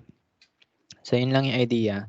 So, if you have methyl halide, primary halide, secondary halide, they will undergo SN2. Pero kapag tertiary, hindi na masyado. Kasi masyadong sterically hindered na yung backside. Hindi makakapasok yung nucleophile. Hindi mabubuo itong transition state. Kasi masyadong masikip sa likod. No? So, ganun lang yung idea dyan. No? Okay, so ano pa sabi dito? Alkyl groups branching from the alpha and the beta carbons hinder the backside attack of the nucleophile resulting in the lower rate of reaction. Yun din naman yung sinabi natin kanina. So kung mapapansin nyo dito, this is the methyl, primary, secondary, tertiary. Ito yung rates nila. So kumbaga, yung tertiary, they will not react under SN2 conditions talaga. Pero the less hindered your carbon is, no? Pag hindi sila masyadong natatakpan ng ibang groups, meaning open sila, hydrogen lang nasa paligid nila, then they are more susceptible to backside attack, no? So yung secondary, hindi siya ganun ka-reactive sa SN2, no? So ito nga yung pinakabalimbing, no? Yung secondary carbon. So, pwede siyang SN2, pwedeng SN1, E1, E2, so on and so forth. So mamaya, kwentuhan natin yan. So ano yung kailangan nyo i-keep in mind? Yung methyl halide and yung primary halide, sila yung more reactive na. Secondary, not that much. Yung tertiary, hindi talaga. Ayaw niyan magpa-apekto. Ayaw niya magpa-backside attack. Kasi bulky masyado yung likod niya. Hindi makakapasok yung nucleophile. No? Okay.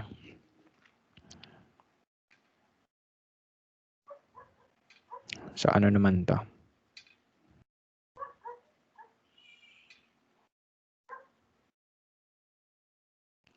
Wala lang yan. So, dito tayo. Isa ito. So, ganito yung energy diagram ng iba't ibang uri ng carbon when it comes to the nucleophilic substitution. No? So, kapag methyl yung iyong substrate, methyl yung reactant mo, so yung nucleophile, it could easily access the back carbon. So, mababa lang yung activation energy. So, mabilis yung reaction. However, the more hindered ang iyong carbon, the higher the activation energy. Kasi mas mahirap pumasok sa likod. Okay? So since mas mahirap pumasok sa likod, mas mahirap pumasok yung nucleophile sa back carbon, then it will have higher activation energy. So the reaction will be much slower. No? Mabagal yung reaction. Ito, mas mabilis. No? So yun lang yung kanyang energy profile. No? For tertiary substrates, the reaction is too slowly to be measured. No? So hindi na siya nilagay doon. Okay. So punta naman tayo dito ngayon. No? So nucleophilicity, no. So we will talk now about nucleophiles naman, no.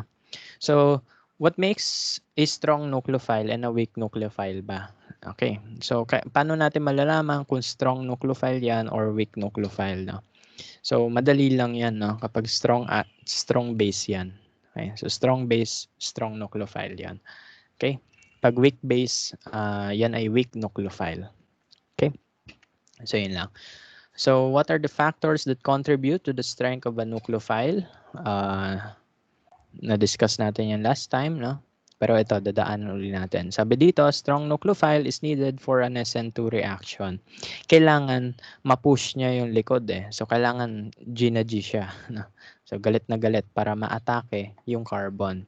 So kailangan strong yung nucleophile for it to directly access the back carbon. So fast yung reaction kapag strong nucleophile. Kapag weak nucleophile, hindi masyadong mabilis yung reaction. Okay? So to be able to recognize whether the nucleophile is strong or weak, madali lang yan, no? So sabi nga natin, last time, ang ating mga strong nucleophile, sila ay mga strong bases, no? Or sila yung may mga lone pairs, no? So sila yung may mga lone pairs. Anions din sila, polarizable din sila, no? So yan. So ito yung mga tawag lang. Ito yung mga characteristic ng ating nucleophile. So strong bases, anion sila, polarizable sila, meaning maraming electron. So ito yung mga halides natin, they are polarizable, no? Okay. So mga strong bases tong mga to. So sila ang mga strong nucleophiles. So mangyayari yung SN2 reaction sa kanilang presence, no? Okay. Ano pa effect? Ano ba sabi dito? The solvent affects nucleophilicity, no? So whenever we are doing SN2 reactions, we need polar aprotic solvent, no? Polar aprotic solvent. Polar pero hindi protic, no? Tignan natin kung ano yung difference ng protic sa aprotic. Okay, so just look at this diagram. Ano mapapansin nyo?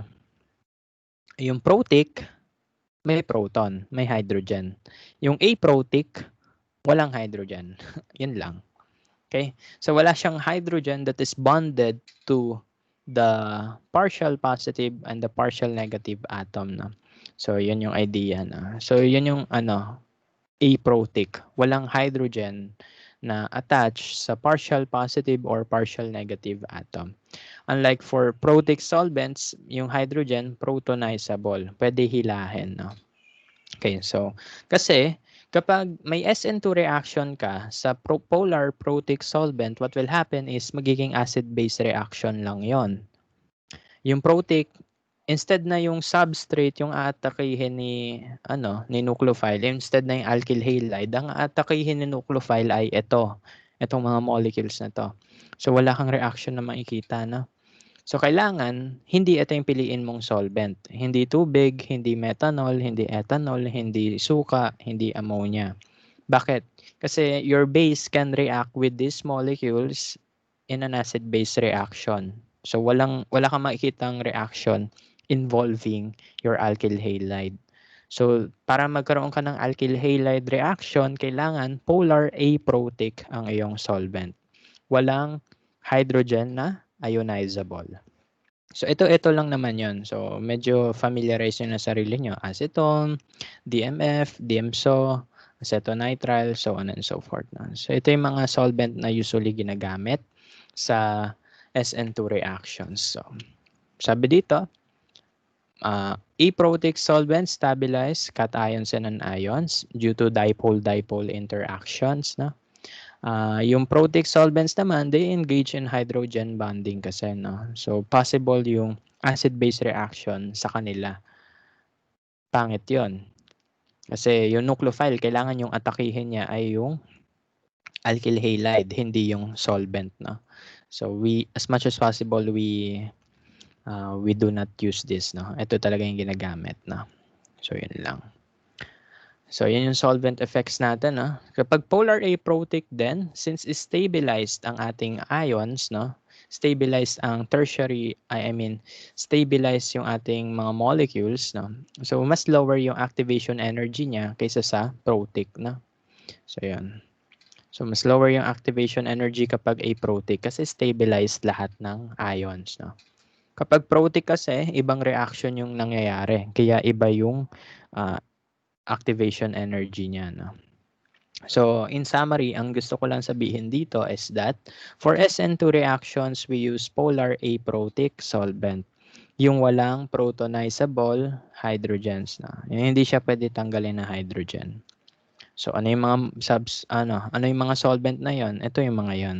So, be familiar with them na lang. Acetone, DMSO, acetonitrile, DMF, HMPA, no? So, yan. So, yan yung mga solvent na ginagamit for SN2 reactions. Okay, so yun lang yung idea ng SN2. Summarize natin, SN2, may inversion ng stereocenter. Yung R magiging S, yung S magiging R. May backside attack. No? May backside attack. Ano pa? Polar aprotic, yung ginagamit na solvent. No? So, yun yung idea sa SN2. No? Backside attack. Ano pa? Inversion of stereocenter. Tapos, polar aprotic, yung solvent na ginagamit. So, yun lang yung kailangan nyo i-take note na. Maraming sinabi, pero yun lang yung important. No? Next one, let's proceed with E2. Kanina, substitution nucleophilic. Ngayon, elimination. So, ano naman yung elimination? May tinatanggal. No? Every time na nagkakaroon ng elimination, nagkakaroon ng alkenes. No? Nagkakaroon tayo ng double bonds. No? Okay? So, when alkyl halide is treated with a strong base, it can undergo beta elimination or 1,2 elimination to form alkenes. No? So, kapag elimination, alkene yung nabubuo. No? Take note nyo yan. Ito yung final product parate, alkene. No? Okay, so ano nangyayari dyan? Acid-base reaction lang yan. So, your base will attack the beta hydrogen. Hihilahin niya yon. Then, since ito ay magiging carbocation, ito, magli-leave yung group na to. Teka lang, meron na to sa baba. Ito pala. Okay, so ito pala yung drawing. So, ayan, yung base, hihilahin yung beta hydrogen. Then, this bond will be returned to carbon to make the double bond. No? And then, the leaving group will leave. No? So, ganun. So, mapapansin nyo, concerted din siya. No? Nangyayari siya all at the same time. Hihilahin ng base yung beta hydrogen. Itong bond na to, ilalagay as double bond here. Then, may loss of leaving group ka. No? Okay? So, anong kailangan sa E2? Strong base para magkaroon ka ng elimination reaction. E2, elimination. No? So, yan. Every time na may elimination reaction, you form alkenes. No? So, alkenes yung nabubuo. No?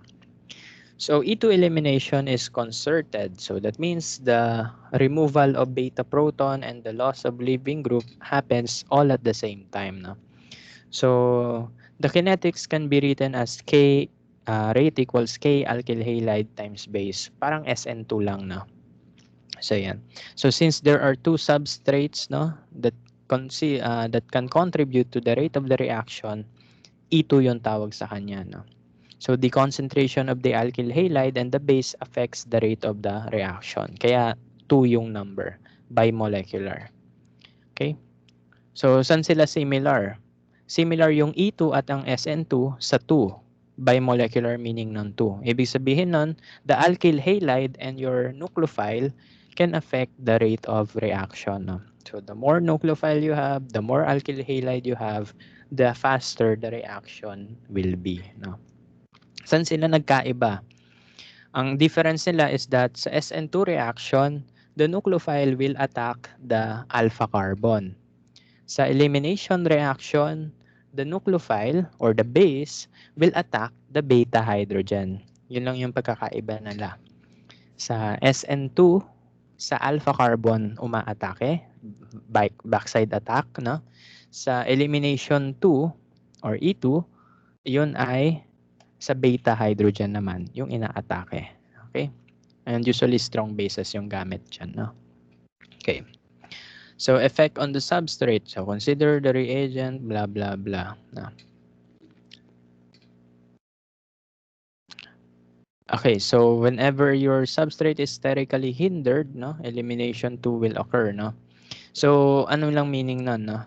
So, 'di ba, kanina sabi natin na kapag yung ating carbon, yung alpha carbon, siya ay hindered, hindi possible ang SN2.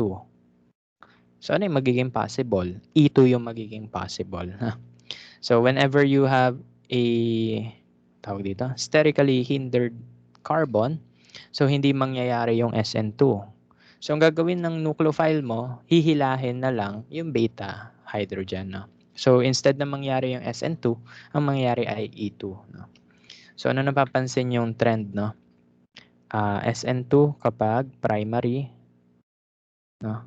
Methyl primary, E2 kapag tertiary. No? Yung secondary, balimbing yan, no? Somewhere in between. No? So ito yung nangyayari, SN2 kapag primary or methyl ang iyong carbon, E2 kapag tertiary ang iyong carbon. Yung secondary may chance din. No? Okay. So kasi hindi siya makapasok sa alpha carbon. So anong gagawin niya? Hilahin na lang niya yung nasa gilid. So magkakaroon ka ng elimination reaction talaga. Okay? So punta naman tayo sa alkenes, no? Kasi ang products ng ating E2 ay alkenes. So mag-naming tayo ng alkenes, no? So yung naming ng alkenes, this is similar with alkanes, no? However, may modification lang tayo. So ano yung modification natin? We identify the parent chain which must include the C double bond C, no? So kailangan kasama yung alkene sa parent chain, no? Then the rest is the same pa rin. Identify and name the substituent, assign the locant number, and as much as possible, give your double bond the lowest possible number. Ito yung priority ngayon, yung double bond, no? So kanina yung priority, yung mga halides, so on and so forth. Ngayon ang priority, double bonds na. List the order, list the numbered substituents before the parent chain in alphabetical order. So ito yung kanina pa rin, no? Ignore the prefixes except iso, blah, blah, blah. The carbon double bond, locant is placed either just before the parent name or just before the end, the in suffix. No? So, tignan natin yung example dyan. So, ito yung rule number 1. Similar lang siya sa alkane, no? Pero may modification lang. Okay. So, for example, we have this. 1, 2, 3, 4, 5. 5 carbons. So, ang name yan ay pentane.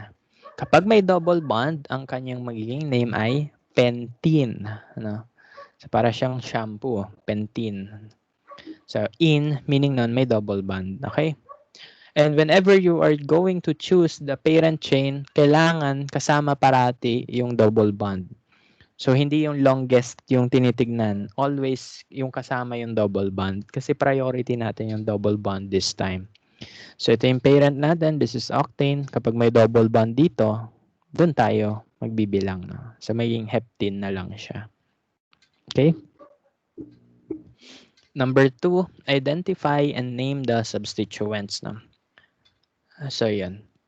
Yun, alam nyo na yan. Yung methyl, ethyl, isobutyl, no? Something, something, so on and so forth. Ang mga chloro, so etc. etc. Teka lang.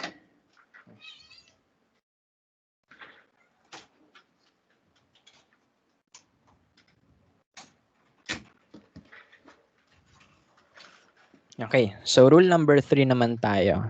So in rule number 3, you will assign your locant, yung number, and you give your double bond the lowest possible number. Okay, as much as possible, siya yung pinakamababa, hindi yung substituents, ha? Kasi priority natin yung double bond over everything else. No? So, mas correct itong left to right kaysa sa right to left. Yes, mababa yung locant for this methyl and this methyl, no? Pero, yung double bond, masyado mataas yung number niya. So, pangit yun. Mas gusto natin mas mababa yung number ng double bond kaysa sa substituents, no? Okay? So, ganun.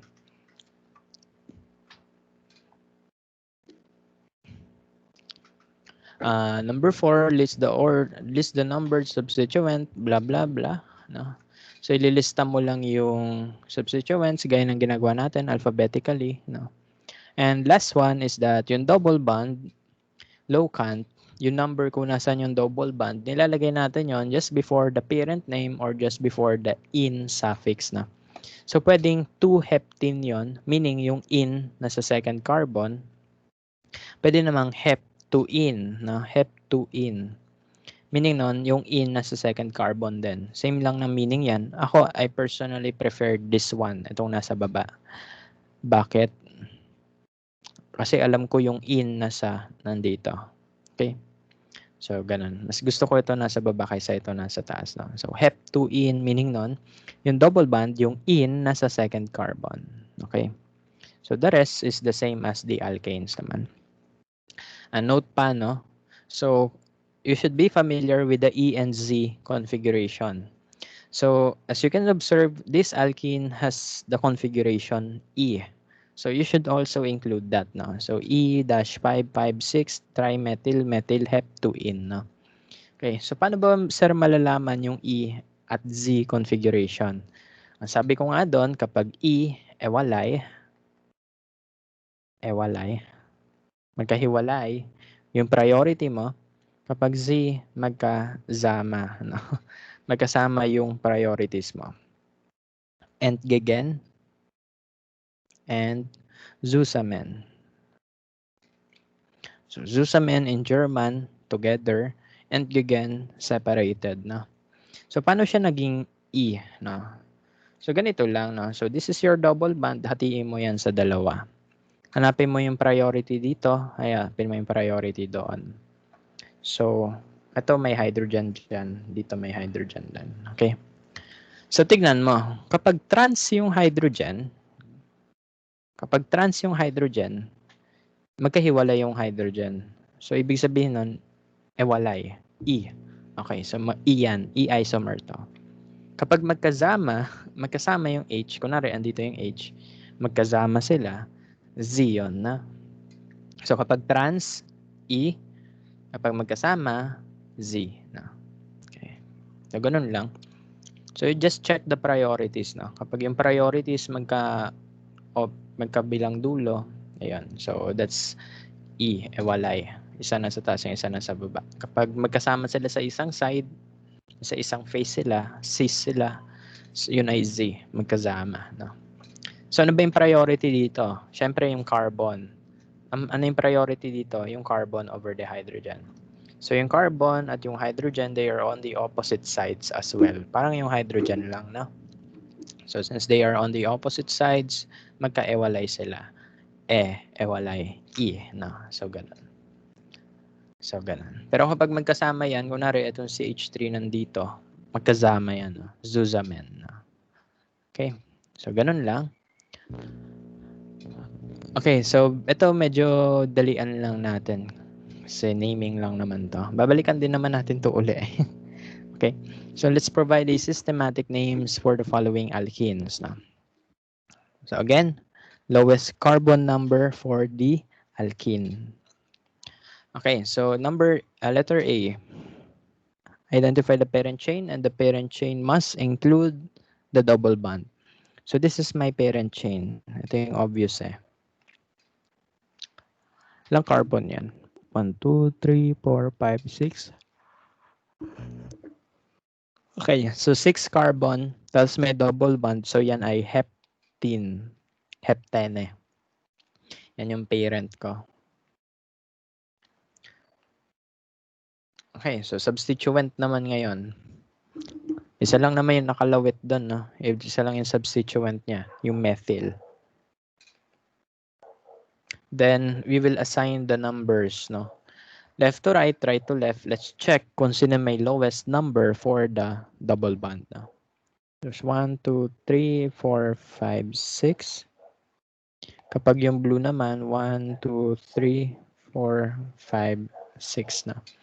So kapag green yung susundan natin, the double bond will start at the third carbon. So dun mag-start yung double bond. Kapag yung blue yung susundan natin, sa 3 din mapupunta yung double bond. No? Okay, so mukhang tie sila doon. Yung double bond nasa 3 dito, pag blue naman nandito din sa 3. Tas, pag parehas sila sa case na yon, tignan mo yung substituent naman. So kapag green, yung substituent ay nasa 3. Kapag blue, ang substituent ay nasa 4. So doon na nagkamali yung blue, no? Kasi 3 yung double bond, pero yung substituent ay 4. So, X yun. Okay? X yun, kasi 4 to eh. Samantalang, kapag yung green yung susundan natin, the double bond and the substituent are both located on the third carbon. Okay? So better yung, better yung green, no? So yung heptene natin, nasa third carbon. Yung methyl natin, nasa third carbon, no? So we will name that as, ang pangalan niya ay Jessica. So ang pangalan niyan ay 3-methyl. Sana ganun na lang yung mga pangalan, no? Gemerlin. 3-methyl hep 3-ene. Okay, pwedeng ganyan. 3-methyl hep 3-ene. So may methyl sa third carbon and yung ene, yung double bond nag-start sa third carbon. Pwede rin namang 3-methyl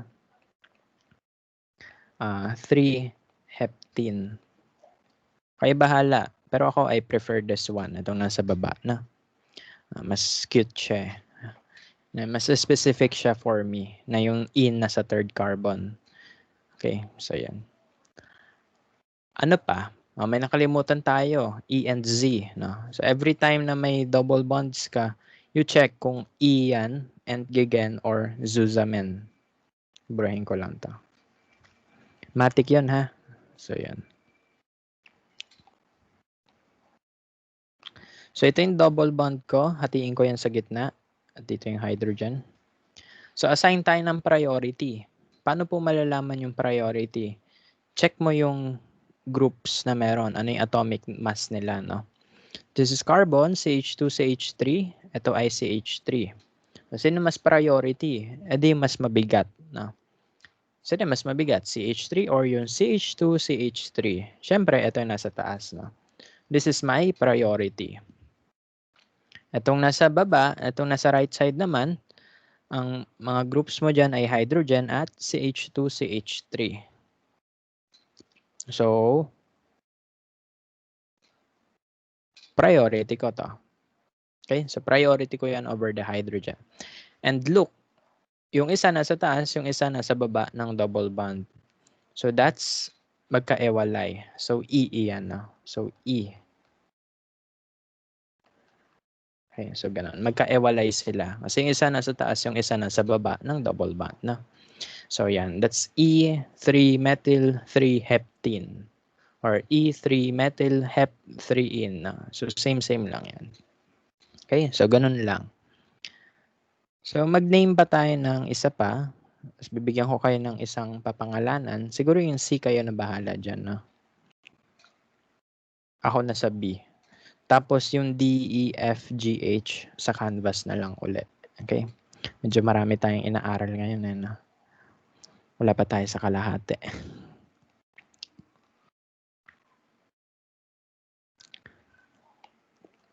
Okay, so B. Hanapin ko yung parent chain na kasama yung double bond. 1, 2, 3, 4, 5. 1, 2. Ito na lang yung parent chain ko na. Ito na lang.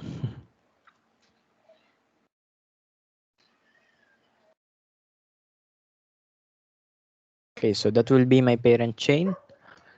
Ilang carbon yan? 1, 2, 3, 4, 5. So that's pentene. Parent. Pentene. So pentene. Substituents. Methyl. Ethyl. No? Methyl ethyl. Methyl ethyl. Okay, then ranking tayo. Numbering. Syempre, obvious, left to right yan, no? Kasi kapag right to left, yung double bond mo, 1, 2, 3, 1, 2, 3. 3 yung number niya. 3 yung number ng double bond kapag pag ganon. Samantalang kapag left to right, 2 yung number ng double bond. So, ganon yung numbering natin. No? 1, 2. So, 2 yung pentene. 3, nandun yung ethyl. Then 4, yung methyl. No? So, yan. Always yung priority yung double bond this time. Okay, so ganun lang. Then, ayan, medyo patapos na tayo. No? So, ano yung name niya? So, the name is 3-ethyl 4-methyl pent 3-in. Okay, so yan yung complete name niya. May nakakalimutan tayo, E and Z. No? So, E and Z. Magkaewalay, magkasama. So, check natin. Hatiin ng double bond. Ipakita ang hydrogen. Okay, so sa taas, this is CH3, this is H. Sino mas mabigat? Ito yung CH3. So, this will be my priority. So, yan yung priority ko dito. Ito, tignan natin. This is CH2, CH3. This is CH, CH3, CH3. Sino mas mabigat? Etong side na to. No? So, that will be my priority. Relative to the double bond, ito yung double bond nyo. Nasa opposite side sila. No? Ito nasa left, ito nasa right side ng double bond. No? So, sila ay magka-ewalay. So, E yan. No? So, another E. No? Magka-ewalay uli sila.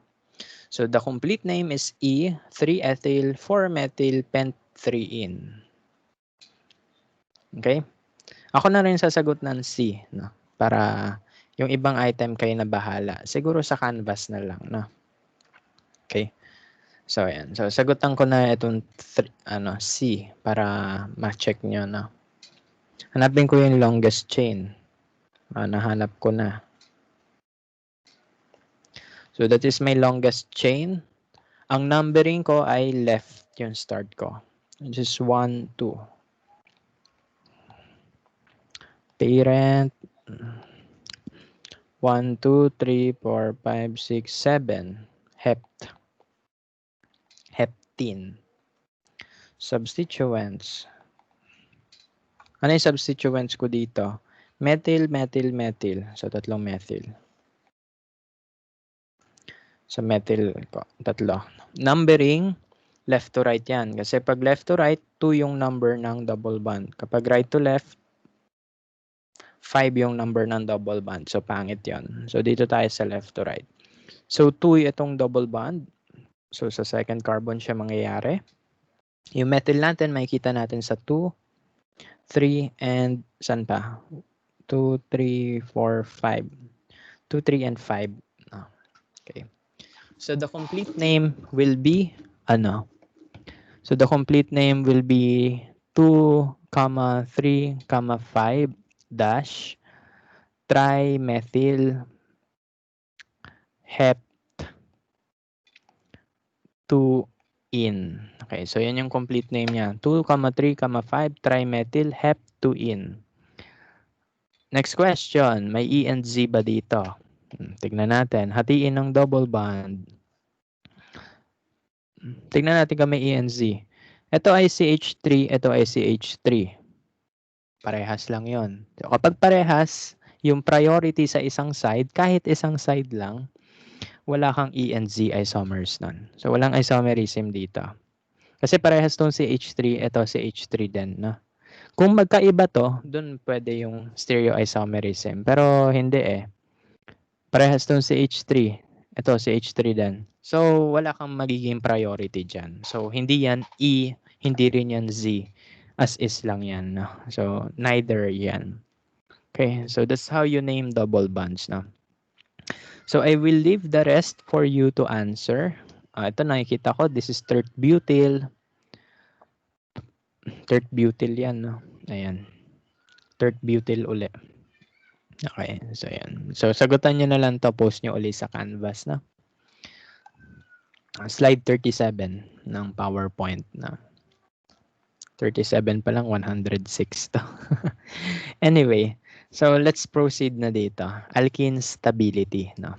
So the stability of alkene is based on the steric strain, no. So depende sa steric strain, nagkakaroon tayo ng different stability. So ano uli yung steric strain, no? Kapag sinabing steric strain, yung bulky groups magkakasama. Okay? So kapag trans, what you can see is that the bulky groups, yung CH3 at CH3, they are on the opposite ends. No? Kapag cis yan, meaning same side, no?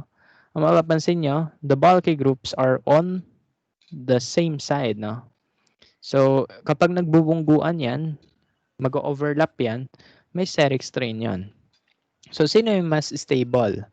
So the stable type of alkene is the trans, while the less stable version of alkene is the cis because of the steric strain. Yung bulky groups kasi nagbubungguan. So, hindi sila stable. Unlike the trans. No? So, mas stable yung trans kaysa sa cis. No? So, that can be also reflected with the combustion data. So, they have here that the trans butene. So, the enthalpy is negative 268. We have here the cis butene. The enthalpy is negative 2686. No? So this is slightly higher than this. No? Mas mataas yung energy nito kaysa dito. So mas stable nga ito. No? So ayan. Ano pa? Okay. So mas stable yung trans kaysa sa cis. No? So yun lang. So alkyl groups stabilize the carbon double bond via hyperconjugation. No? So in meaning lang neto, the stability of alkene can also be seen depending on the substituents. No? The more substituent your alkenes possesses, that means the more stable it is. No? Ano yung nangyayari sa hyperconjugation uli? So the hyperconjugation can overlap with the p orbitals. No? So kapag may overlap sa p orbitals, pwede mag-flow yung electrons. No? So kapag may hyperconjugation, the electrons can flow, then they are more stable. So increasing stability are as follows: monosubstituted alkene, chainless stable; tetrasubstituted alkene, this is the most stable based on hyperconjugation. So the more substituents you have for your alkene, the more stable it is na. Okay? Cycloalkene stability naman, no? So cyclic alkenes with less 7 carbons in the ring, only cis are the stable versions. Siyempre kapag nag-trans yan, isipin mo na lang nag-trans yan, ito napunta sa likod. Magkakaroon ka ng torsional strain naman that time, no? So yung torsional strain, that is the strain because of the bond, no? The bond angle. So hindi ka pwede dito magkaroon ng trans, cis lang yung pwede dyan, no? No choice ka dyan kasi cyclic compound yan. So you cannot have trans na alkene for cyclic compound if the carbon number is less than 7. So always cis yung stable. Okay. Kasi kapag 8 or more carbons na yan, pwede na umikot-ikot yung molecule, no? Pwede na siya mag-fold, no? So wala akong picture dito, pero yun nga, pwede siya mag-fold na into bicyclo stuff, no? So, which is hindi na natin i-discuss kasi too complicated na yan, no? Okay? So yun lang. So balik ulit tayo sa E2. Pahapyaw lang talaga siya, no? So balik ulit tayo sa E2 kasi sabi natin sa E2 reactions, ano yung product ng E2 reactions? Double bonds, alkenes, 'di ba? So babalik ulit tayo. So according dito sa E2, the regioselectivity, kung nasan yung double bond, it is common for the substrate to have more than one beta carbon that can be deprotonated. So ano yung mga beta carbons dito? Etong carbon na to, etong carbon na to, etong carbon na to. So pwede etong base mo, etong ethoxide na to, that can abstract the protons of this beta carbon or this beta carbon. So elimination of the beta carbon can result into two products. You have the Zaitsev product and you have the Hofmann product. So tignan natin yung difference ng Zaitsev and the Hofmann product, no? If you have a Zaitsev product, you have a more substituted alkene. Sir, paano man natin malalaman kung more substituted alkene?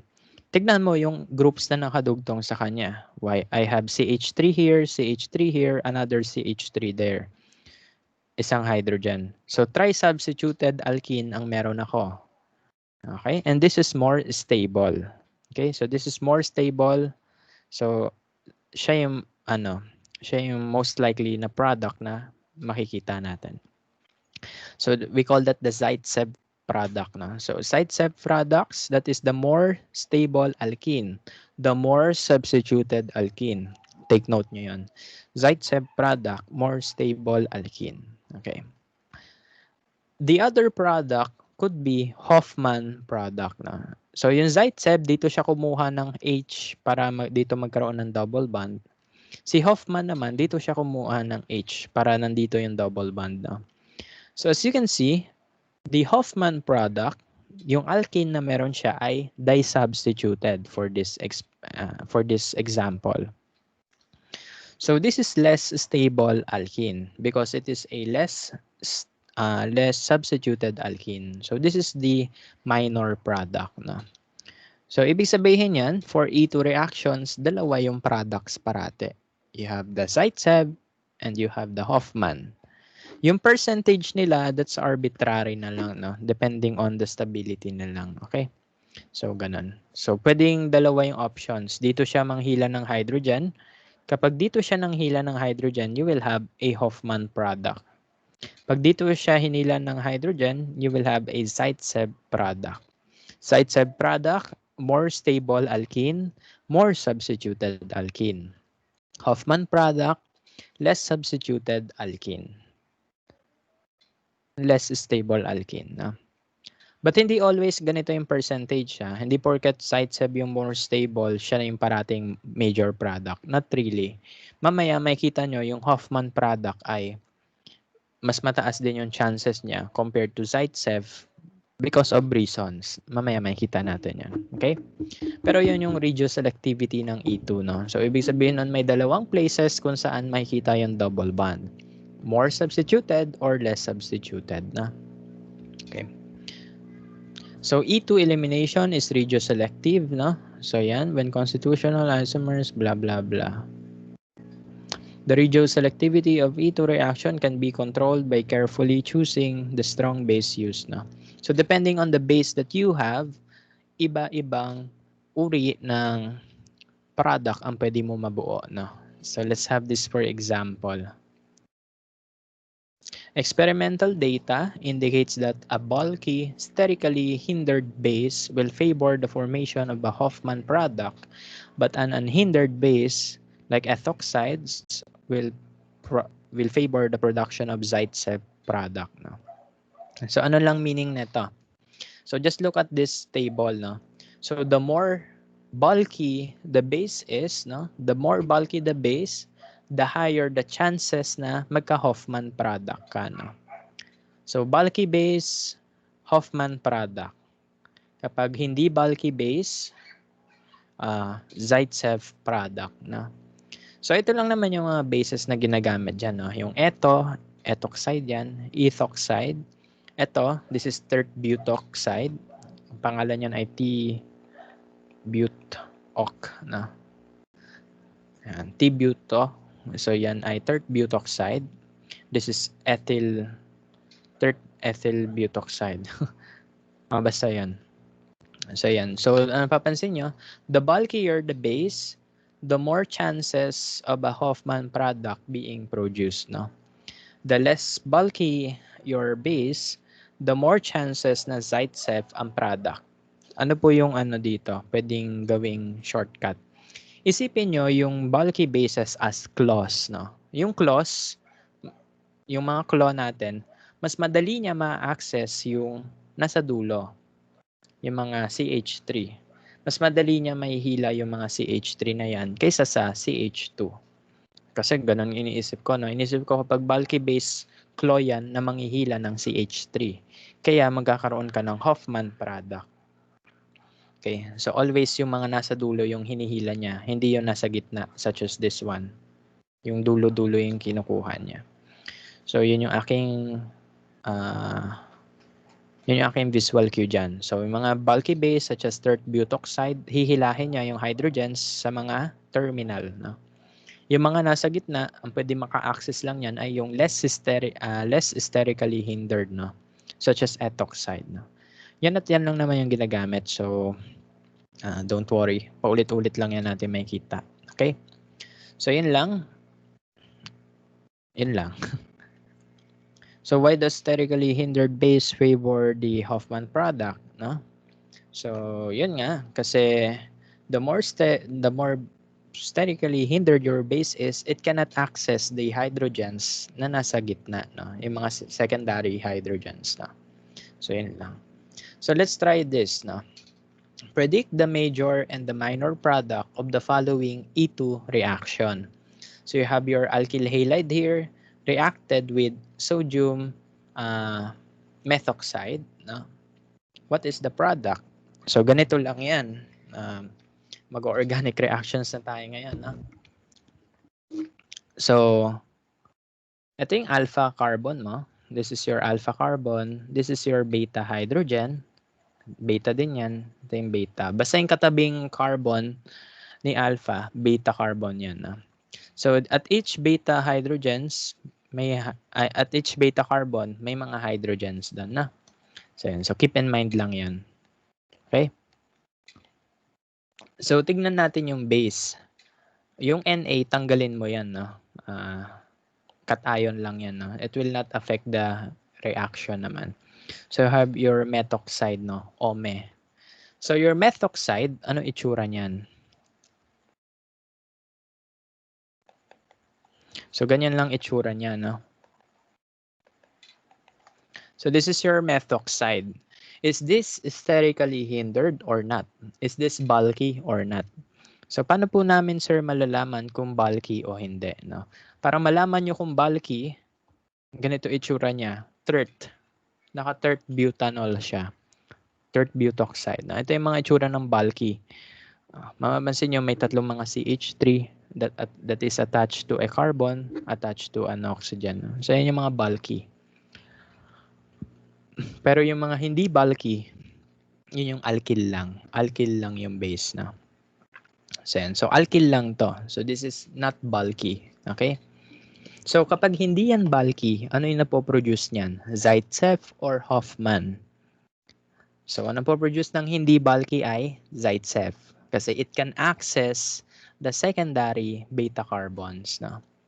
So ito yung mga secondary beta carbons. Ito at ito. Sir, paano namin malalaman kapag secondary? Kapag dalawa yung hydrogen, secondary yon. Kapag tatlo yung hydrogens, primary carbon yon. Pag isa lang yung hydrogen, tertiary yon. No? Or kapag wala pala. No? So yan. Okay, so ibig sabihin nun, this methoxide that can access the hydrogens of the beta hydrogens here, no? So dito na lang kukunin ko, no? Okay. So pwede niya i-access yan. Kukunin niya yung hydrogen dyan. So kapag kinuha niya yung hydrogen dyan, Itong bond na to, mapupunta dito. Okay? Kukunin niya yung hydrogen dyan. Yung bond na to, ibabalik niya dito sa gitna. So you will have a double bond here.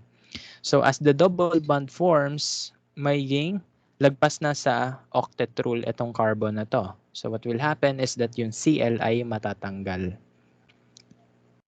Ano nangyari? Ulitin natin. Papakita ko yung drawing isa-isa. No? So balikan natin.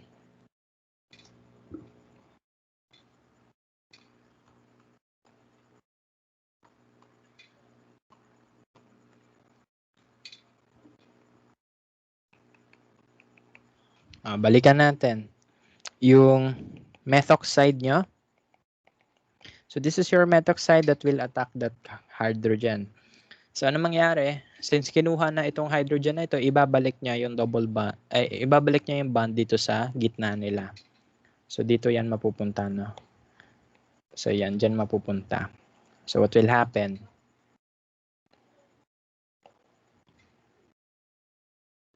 So magkaka-double bond ka dyan. Pero mapapansin mo, yung carbon na ito, itong carbon na to ay may 5 bonds na. 1, 2, 3, 4, 5. Lagpas siya sa octet rule. O sabi ni carbon, hiyang-hiya na ako. Lalabas na lang siya.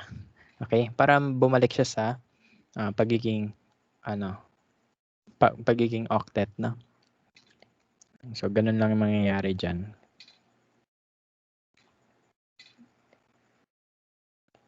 Okay? So yun, umalis na yung chlorine. Kasi naglagpas na to sa octet, no? So para bumalik yan sa octet, tatanggalin niya yung bond niya. Alis na lang daw siya. So you will have here your Zaitsev product, no? So is this the Zaitsev product? Is this the more substituted product? Yes. Bakit? Ano yung mga R groups? You have your CH2s, you have your CH2 here, CH2 here, and CH3 here. Isa lang yung hydrogen. So that's tertiary substituted alkene. So this is more substituted na. So that's the Zaitsev product na. Okay? Sulat natin dito. Okay, so ganun lang. Zaitsev, sulat ko dito. Zaitsev.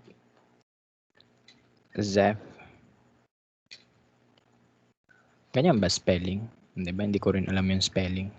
Basta ganun na lang. So the Zaitsev product is this one. Okay? So wala na yung Cl, no? So yan. Andito yung double bond. Pero pwede rin yan mag-undergo ng Hofmann.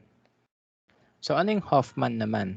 So yung Hofmann, inaatake niya yung primary carbon, no? Yung carbon na maraming hydrogens, no? So in this case, ito yon, no? Ito yung primary carbon, ito yung maraming hydrogens, no? So this is hydrogen, hydrogen, hydrogen. So dyan siya umaatake, no? So buruhin ko lang muna lahat ulit. Hofmann product tayo. So kapag Hofmann product, hindi niya atakihin ito. Ang atakihin niya ay yung mga hydrogens dito. Okay? So dito naman na-atake yung Hofmann product. So kukunin niya yung isang hydrogen. Yung hydrogen na yan, ilalagay yung double bond dito and the carbon will go out, no? And as a result, ang magiging product mo ay ganito. A less substituted alkene. Okay? So pakita ko kung ano nangyari step by step, no? So pakita natin.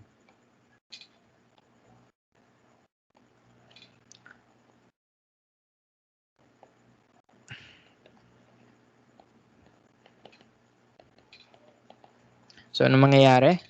The methoxide will abstract the beta hydrogen ng primary carbon, yung maraming hydrogen, no? Then, anong gagawin niya?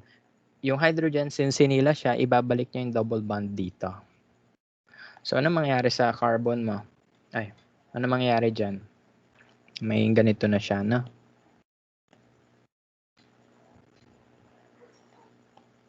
So, may double bond ka na dito. So, magiging double bond na to, no? Tapos may Cl ka pa. This carbon will exceed the octet rule. So, para bumalik yan sa octet rule, mag-goodbye si Cl, no? So, kapag nag-goodbye si Cl, you will come with that molecule, no? Okay, so yan. So, yan yung dalawang products na pwedeng mangyari. So, pwedeng ganyan. This is the Hoffman product. Pwedeng yung kanina, which is the Zaitsev product, no? So, sulat natin ano uli yung mga products.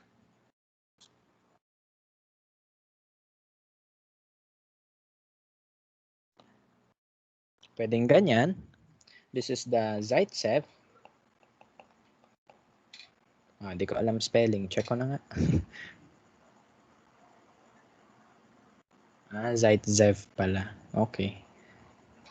Ano yun? Zaitsev? Okay. Di ko alam talaga spelling nila.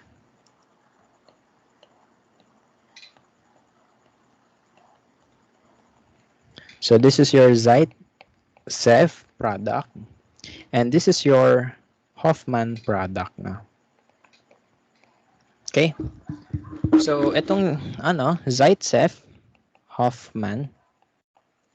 Okay, so itong Zaitsev, ang kinunan niya ng hydrogen ay ito. Pwede rin dito sa baba, no? So kung yung double bond na yan mapupunta dito, same lang yan. Okay? So flinip mo lang yung molecule nun. Okay? So that's the Zaitsev. Dito siya kumuha ng hydrogen sa more substituted carbon. Sa carbon na onti yung hydrogens. No? So dyan siya kumuha ng hydrogen. Yung Hoffman product naman, nangyari yon when your base abstracted the hydrogen ng carbon na maraming hydrogen. No? So ito dalawa hydrogens, ito tatlo hydrogen. So dito siya kumuha. No?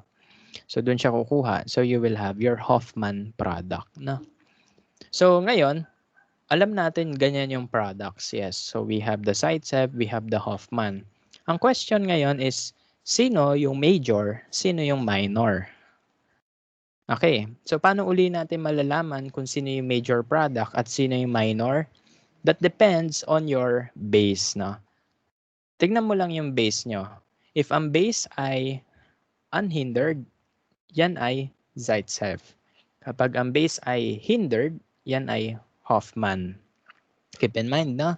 Unhindered base, meaning nun, hindi bulky yung base, yan ay Zaitsev. It can access the beta hydrogen ng carbon na onti yung hydrogen. Yung mga carbon na nasa gitna, no? Pero kapag Hoffman, yung mga bulky base, ina-access niya yung hydrogens ng mga nasa dulong carbon. Kasi hindi niya kaya pumasok sa gitna. So, sa labas na lang yung kukunin niya, no? So, looking at this problem, sino ang major product? Is it the Zaitsev? Is that the Hoffman? So looking at the structure of your base, no, tanggalin mo yung Na. So ganito lang yan, NaOMe, no? So is that bulky or not? Syempre hindi. Paano mo malalaman na bulky? Ganito itsura. Tert butoxide parati yan, no? Okay, so ganyan yung mga itsura ng mga bulky, no? So isa sa mga yan yung bulky. Pero since hindi yan ganyan, yung base natin ay hindi ganito, so that means this is not bulky base. This is unhindered base. No? So since we have an unhindered base, the major product will be the Zaitsev. No? So ito yung magiging major product natin. Okay? So that will be our major product. No? So that means the Hoffman product will be our minor product. No? So, dalawa yung products na mabubuo. Yes po. So, you have to draw the two. Pero, when you are going to identify kung sino yung major, sino yung minor, you check the base. Kung bulky base yan, Hoffman yung major. Pag unhindered base yan, hindi bulky base, Zaitsev ang major. Okay? So, ito yung explanation dyan. So, yun. So, tama tayo, no? So, bulky base, major ang Zaitsev kasi siya ay unhindered, hindi siya bulky base. No? Minor ang Hoffman kasi siya ay unhindered nga. No? Okay, so ganun yung mga nangyari. Okay, so ganun lang yung radioselectivity ng E2. Depending on the base that is used, you can predict kung anong uri ng double bonds ang mafu-form. Zaitsev ba or Hoffman?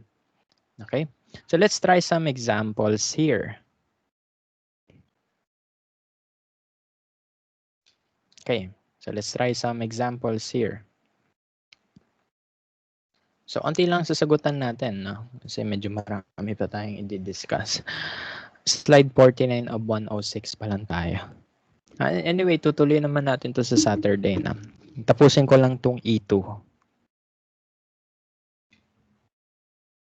So, after ng E2, medyo pahinga na tayo. Next meeting na lang yung susunod, ha? Okay, medyo pagod na rin ako eh. Sakit na lalamunan ko. Okay, so anyway. So, let's have these exercises here. So, anong gagawin natin dito? So, what we're going to do here is, we will identify the products, no? Kung ano yung major, ano yung minor products, no?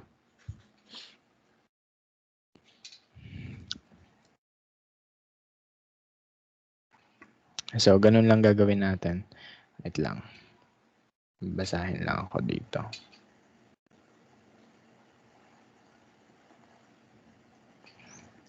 Okay, so ang sasagutan lang natin ay dalawa lang. Kasi medyo marami yan, no? Siguro mga tatlo na lang sasagutan ko. Okay? Para yung the rest sa inyo naman. Yung tatlong iba sa inyo ibibigay na.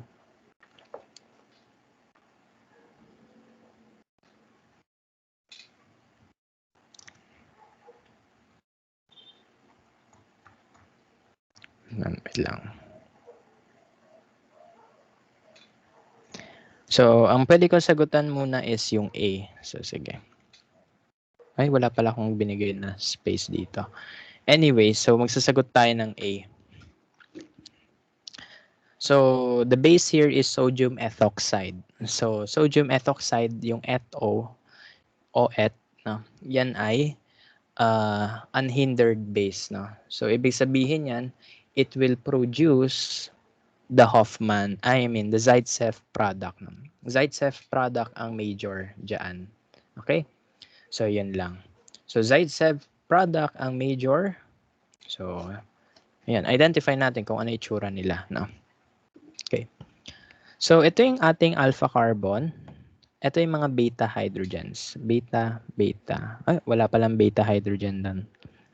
Bakit walang beta hydrogen dito? Kasi ang carbon ay attached sa apat na group. CH3, CH3, CH2 at CH. No, ay C. So, walang hydrogen dyan. So, wala kang mapapala dito. Okay. Nagkamali ako. So, this is your alpha. No? Diyan yung alpha nyo. Ito yung beta nyo. This is one beta and this is the other beta. So, dito, hindi to beta, no? Yes, beta carbon yan. Pero wala kang hydrogen dyan. So, wala kang magagawa dyan. Wala kang mapapala, no? So, this is a base. It can abstract hydrogen. Okay? So, kukuha siya ng hydrogen dito sa molecule. So, pwede siya kumuha ng hydrogen dito sa taas. Pwede rin dito sa baba, no? So, ipakita ko yung nasa taas muna. Okay. So, yung Hoffman. So, yan yung mga hydrogens, no? NaOH, kukunin niya yung hydrogen dyan. So, as a result, yung bond na to mapupunta dito and the chlorine will go out, no? So, aalis yung chlorine. So, ano mangyayari dyan? Draw ko yung structure.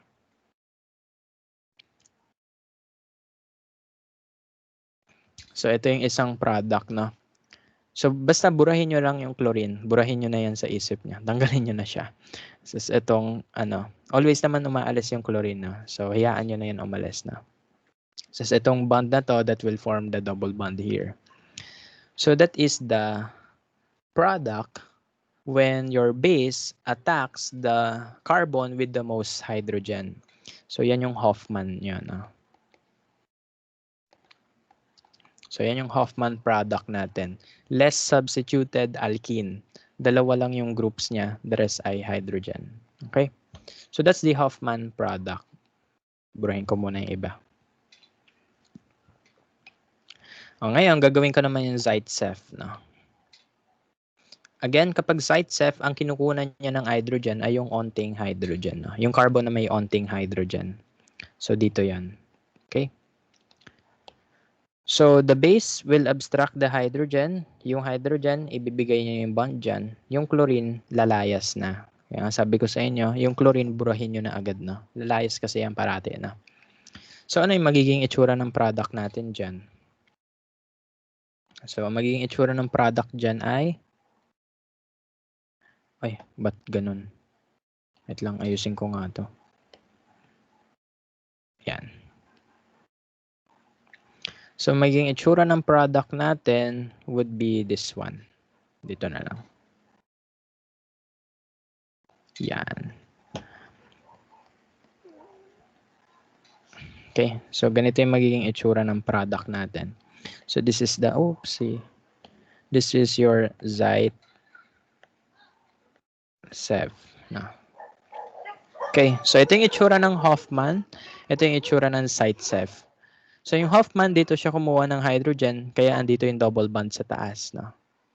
Yung Cl, burahin nyo na yan agad. No? Tanggalin nyo na yung Cl. Okay?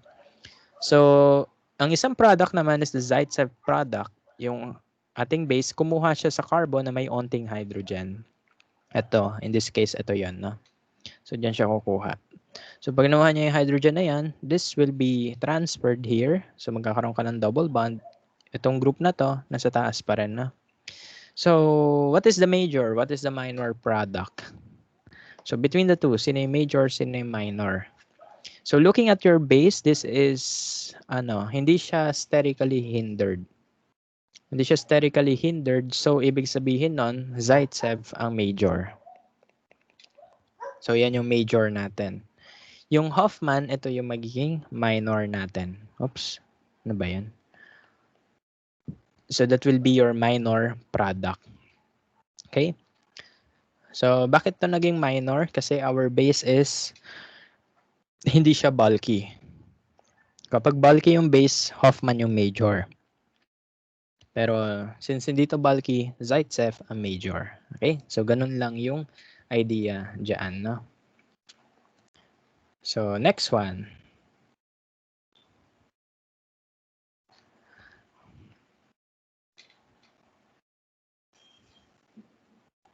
Mamaya nyo na siguro i-screenshot na pag nasagutan ko na yung tatlo.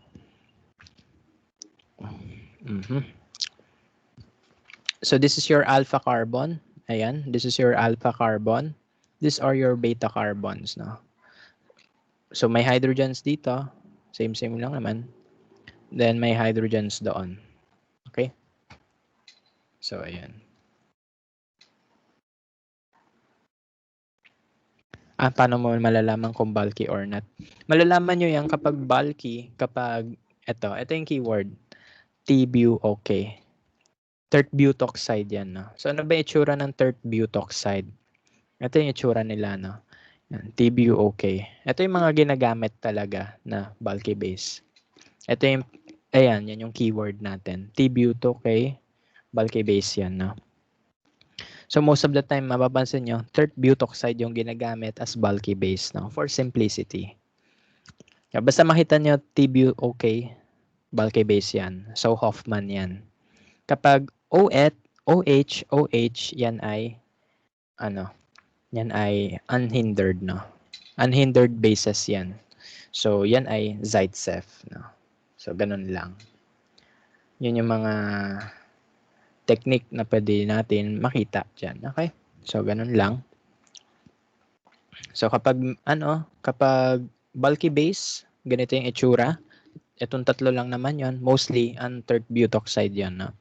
So, yan yung itsura ng tert butoxide. May CH3. Ay, namatay. Ano ba yan? Ulit-ulit sa una. Wait lang. Nasave kaya yung drawing? Feeling ko hindi. Slide 46. Nawala yung drawing. Ay, naka.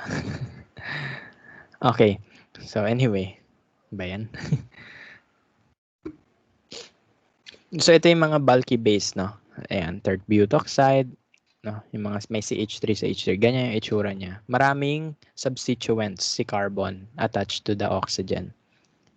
Okay? So, yan. Maraming substituents siya. Pero kapag hindi siya bulky base, alkane lang yung kanyang kadugtong.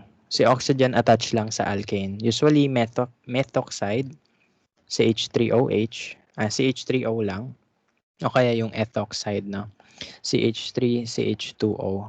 So ito yung mga unhindered bases. Pwede rin OH, no? So sama mo na yan. Unhindered base yan. So sila ay gumagawa ng side Ceph, no? Pero yung mga bulky base such as shown here, tert butoxide, tert butoxide, diisopropylamine, no? And the triethylamine. So ito yung mga clause, no? So sila yung gumagawa ng Hoffman product. Okay? So balik ulit tayo. Kalang nabura yung drawing ko. Ulitin ko ulit, no? So sodium ethoxide, ay wala. So dalawa yung products natin dyan. Ay, masyado malaki drawing. Litan ko lang. Oops, pangit drawing. Yan. So pwedeng ganito. At pwedeng ganito.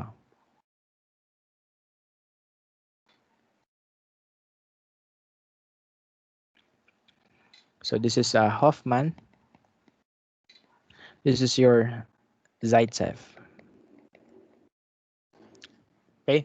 So Hoffman, dito ko kinuha yung hydrogen. So dito nagka-double bond sa taas. Yung Zaitsev, dito ko kinuha yung hydrogen. So andito yung double bond na. Tapos natira yung methyl group doon. So let's decide kung sino yung major, sino yung minor. OET, ito ay unhindered base. Unhindered yan. Kapag nakita nyo OET, OME, OH, no? So yun yung mga unhindered base, no? So magiging familiar na lang kayo later on sa mga uri ng bases, no? OET, iyan ay unhindered base. So it will form the Zaitsev product, no? So ito yung magiging major. Ito yung magiging minor. Okay? So ganun lang. So again, ano yung mga unhindered bases? Lista ko na rin, no? Unhindered bases.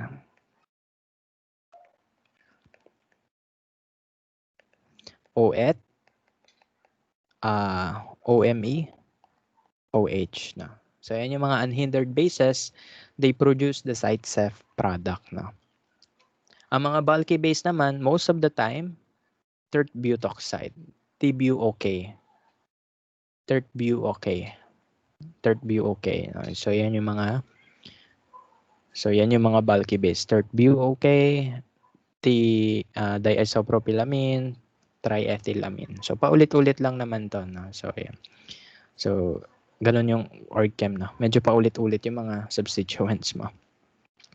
So gawin ko tong letter B. So I have here tert butoxide. So tert butoxide, alam natin bulky base to. Bulky base. Automatic yan. Pag nakita nyo TBUOK, bulky base yan. So Hoffman yon, no? So ngayon, alamin nyo, ano kaya magiging itsura? Saan siya kukuha ng hydrogens? So pwede siya kumuha ng hydrogens dito. Tatlo yung hydrogens dyan. Pwede rin dito, no? Dalawa yung hydrogens, no? Isip tayo. Kapag dito, kapag onti lang yung hydrogens, ang mabubuo ay Zaitsev.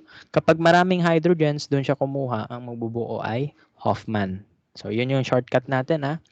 Kapag maraming hydrogens, doon kumuha, Hoffman. Kapag onti yung hydrogens, doon kumuha, Zaitsev. Okay? So gagawin ko, gawin ko muna yung Hoffman. So paano yung Hoffman? Yung butoxide, no? Kukunin niya yung hydrogen dito sa maraming H, no? So kukunin niya yung hydrogen diyan, yung hydrogen ibabalik yung double bond dito, tapos yung Cl aalis, no? Aalis siya. So always ganun yung tendency niya, lalayas talaga siya, no? So to draw the product, that is teka lang.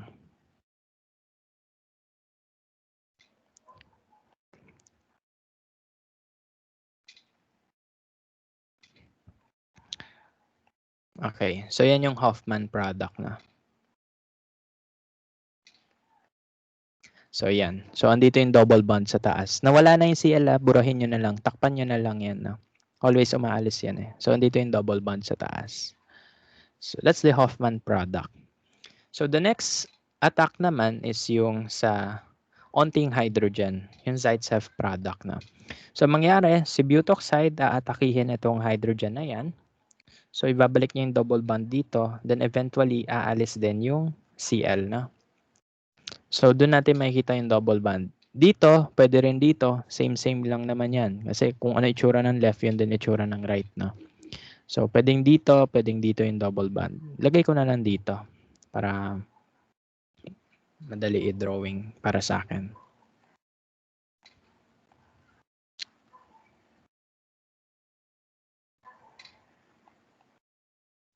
Okay. So, this is the Zaitsev. Okay. So, ito yung Hoffman. You have a less substituted alkene. Oh, nawala. Na-minimize. Kala ko nabura ko na naman yung PowerPoint. Okay. So, this is your Hoffman. This is your less substituted alkene.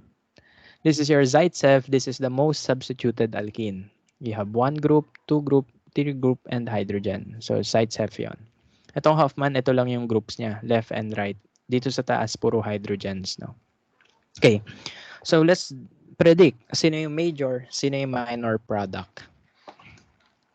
So, the major product here, since butoxide is a bulky base, ay Hoffman. So, ito yung major. Ang Zaitsev ang minor. Okay? Kasi bulky base, ayan. So, dito yung hihilahin niya, no? Ayan. Hindi niya ma-access masyado to. Kaya minor yung Zaitsev. Major ang Hoffman. Okay? So, ganun lang. So, ano uli yung mga bulky base? Bulky base, usually, T-but okay. Ito lang yung mga bulky base. T-but okay. Tert-butoxide.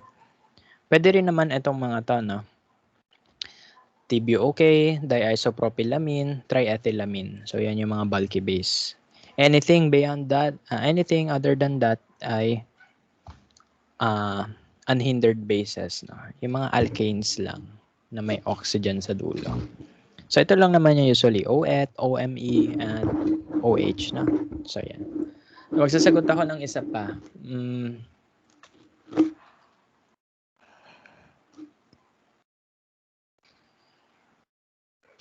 Parehas lang pala yung C and D, no? Nagkaiba lang ng base. So, gagawin ko yung C. Tapos kayo na bahala sa D, E, F, no? At least same lang yung itsura nila, no? So, gagawin ko yung C this time. Okay. So, OH, ang base ko dyan. Again, yung cation, tanggalin nyo na lang yan, no? Burahin nyo na lang yung cation. Burahin nyo yung metal. So, you will be left with OH. Yan ay unhindered base. Unhindered base. So, yan. Yung mga unhindered bases natin. So, tignan natin saan pwede kumuha si hydrogen ng saan pwede kumuha si OH ng hydrogen, no? So, this is your alpha carbon. Dito may tig-tatlong hydrogen. So, isa na lang kukunin ko dito, no? Ito na lang nasa taas. So, may tatlong hydrogen ka dyan. Kasi kung kukunin niya yung nandito sa baba, ganun din naman, no? So, itong nasa taas na lang yung aking representative. Tapos, pwede rin dito, ito yung beta, no? Alpha, beta, beta, beta. So, dito yung pwedeng isang pagkunan. Okay. So, gawin ko yung arrows, no? Kulay pula yung, yung sa maraming hydrogen, no? So, pwede gawin ko, itong OH, kunin niya yung hydrogen dito sa maraming H, kakaroon ng double bond dyan, aalis yung I. So, ganun yung process, no? Kukunin niya yung H, ibabalik niya yung bond para magkaroon ng double bond dito, yung I mawawala. So, ano magiging itsura ng product nyo? 1, 2, 3, 4, 5.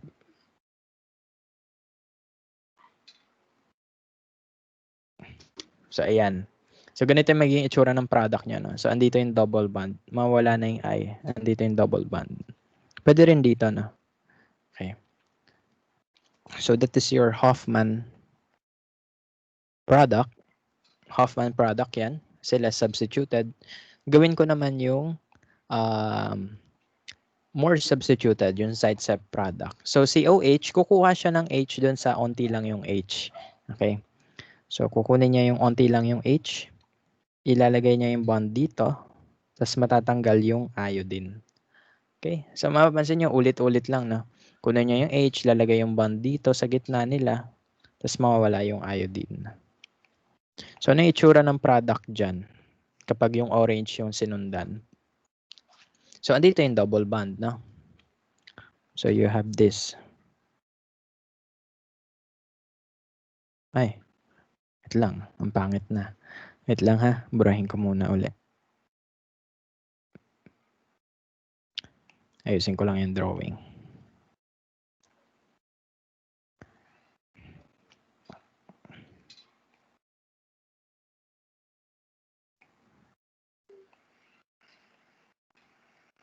Yan. So, this is your Hoffman. This is your Zaitsev. Okay. So, this is your Zaitsev. More substituted. Isa lang yung hydrogen. So, more substituted yan. This is your Hoffman. May dalawang hydrogen sa dulo. Which is the major product? The Hoffman or the Zaitsev? The answer is Zaitsev. Bakit Zaitsev? Bakit ito yung major? Ito yung minor. Because your base is unhindered. No? Every time you have an unhindered base, your product is always Zaitsev. Major siya parate. No? Minor lang yung Hoffman. Okay? So yun lang yung idea. Unhindered bases produces Zaitsev product. Hindered bases such as tert butoxide, etong mga to, they always produce the Hoffman product. No? So yan. So I will leave the rest of the items to you. Ang dami nyo nang gagawin at home. DEF, sagutan nyo na lang na. So yan. So etong sa D, ganito lang din yung products nyo. Ito lang din yung product nyo. No? Kopyahin nyo na lang, tapos piliin nyo na lang kung ano yung major, ano yung minor. No? Tapos itong third view, itong drawing na to, saan siya pwede kumuha ng hydrogen?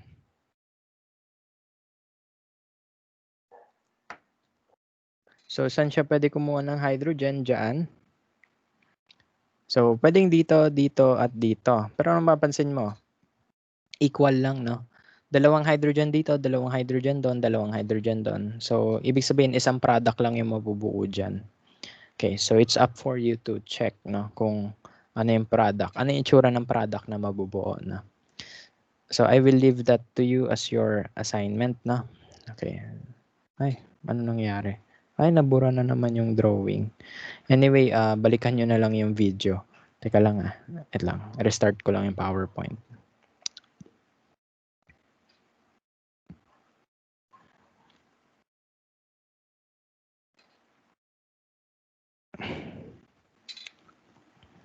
Okay, so ganun lang. No?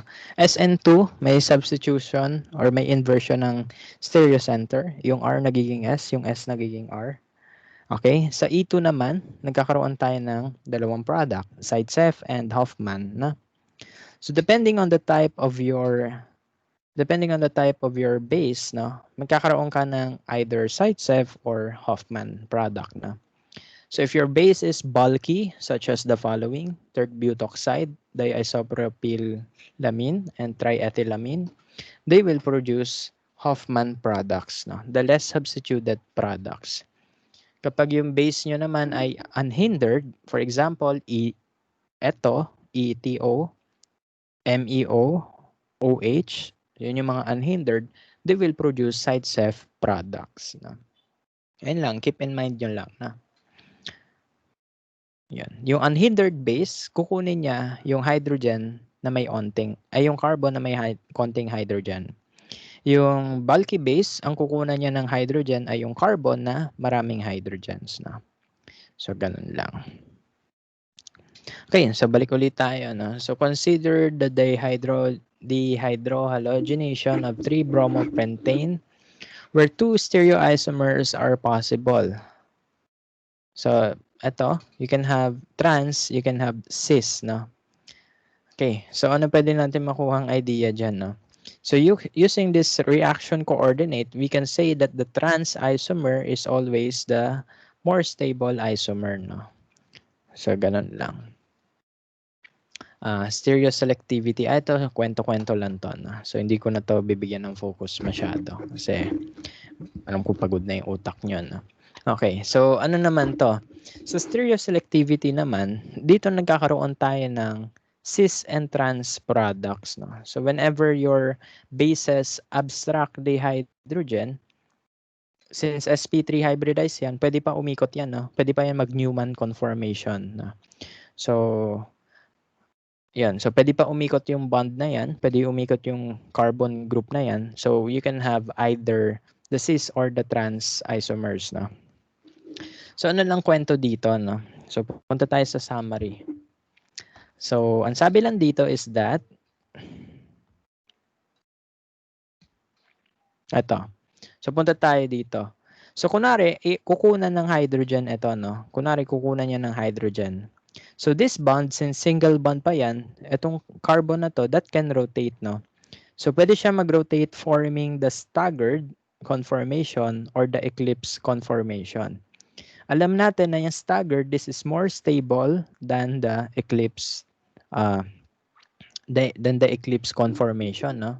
Sino dito yung trans? Sino dito yung cis, no? So the staggered conformation or the anti-coplanar conformation, this produces the cis isomer. I mean the trans, no? So trans isomer yung nabubuo dito. Yung isa nasa taas, yung isa nasa baba, no? Samantalang kapag syn coplanar naman or eclipse, dito nagkakaroon ng cis isomer, no? So yun lang, kwento dyan, blah blah blah. So ano lang. So the staggered rotamer where the beta hydrogen and the leaving group ay anti-coplanar is much more lower energy than the eclipse isomer. So meaning mas stable yung staggered conformation kaysa sa eclipse conformation. No? So that suggests na ang E-isomer, may stable siya because it is less sterically hindered. No? The requirement for an anti-periplanar transition state can often lead to the less stable Z-isomer. No? So, ang lesson lang dito sa part na to is that, yun nga, you can either have cis or trans isomer depending on the rotation of your carbon. No? So, yan. So, you can have a syn coplanar on the or the anti-coplanar rotation. So, as the carbon rotates, pwede ka magkaroon ng cis isomer, pwede ka magkaroon ng trans isomer. No?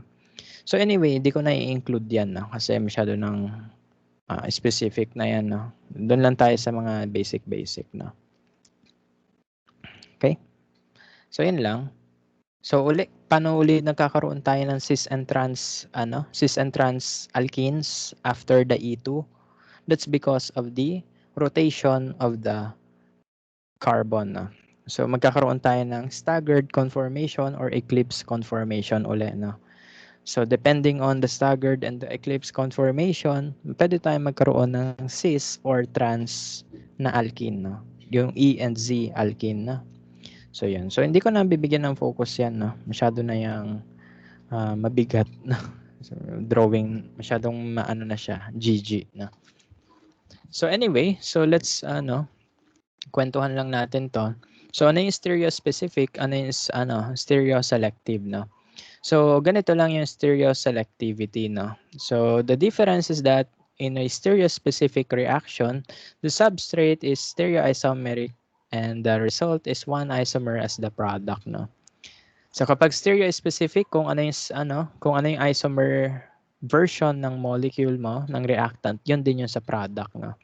Pag stereoselective naman, pwede ka magkaroon ng major and minor. No? So one example of the stereoselective reaction is the E2 reaction. So may major and minor product ka from one molecule. Ang stereo-specific naman, so specific lang yung product na nabubuo niya. Kung R yan, R yan. Kapag S yan, S yung mabubuo niya. Okay? So anyway, side kwento na lang yan. So ang gusto ko, since next meeting na lang to, itong unimolecular reactions. Next meeting na lang to ha. Medyo mahaba pa to. Although basahin nyo na lang siya in advance. No? So ang gusto ko lang i-focus nyo sa ngayon is itong mga bagay na yung concept lang ng alkyl halide, yung naming nila, Yung alkenes, yung naming nila, yung concept ng SN2. Ano uli nangyari sa SN2? Backside attack, inversion of the stereocenter, yung R nagiging S, yung S nagiging R. Yun lang, no. Then yung trend, no, ng SN2 reaction ay mas susceptible yung primary carbon kaysa sa tertiary carbon when it comes to SN2 because of the steric hindrance, no. So yun. So yun ang mga kailangan i-keep in mind niyo, no. So alalahanin niyo na lang yung mga bagay na yun. Saan yun? So ayan, no. So the reactivity towards the SN2, no. So ayan. So keep in track yung ranking, no. So yung tertiary, it will not follow the SN2 reaction, no. SN1 to. So next meeting na yung SN1, no. Okay, so yan lang yung mga kwento dyan. Blah, blah, blah. So kailangan ng strong nucleophile sa SN2. Ito yung mga strong nucleophile. Ito yung mga polarizable, mga weak acids, weak bases, no. So sila yung mga magaganda, no. I mean strong bases pala sila, no. Strong bases, strong bases, no. So sila yung mga strong nucleophiles, no. Then whenever you have SN2 reaction, you must have a polar aprotic solvent. Bakit, no? Kasi kapag protic yung solvent mo, yung strong nucleophile mo, yung strong base mo, that can react with your protic solvent. So magiging acid-base reaction lang yun, which is hindi natin gusto. Gusto natin hindi magre-react yung solvent sa ating reactants, no? Sa ating reagents, no? So yan. So gusto natin ng polar aprotic solvent. So polar aprotic solvents minimizes the enthalpy of the activation energy, no. So the reaction will proceed much faster than that of the protic, no. Okay.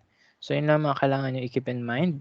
So E2 naman, so E2 nangyayari to kapag elimination na, no. You have a strong base, ano mangyayari?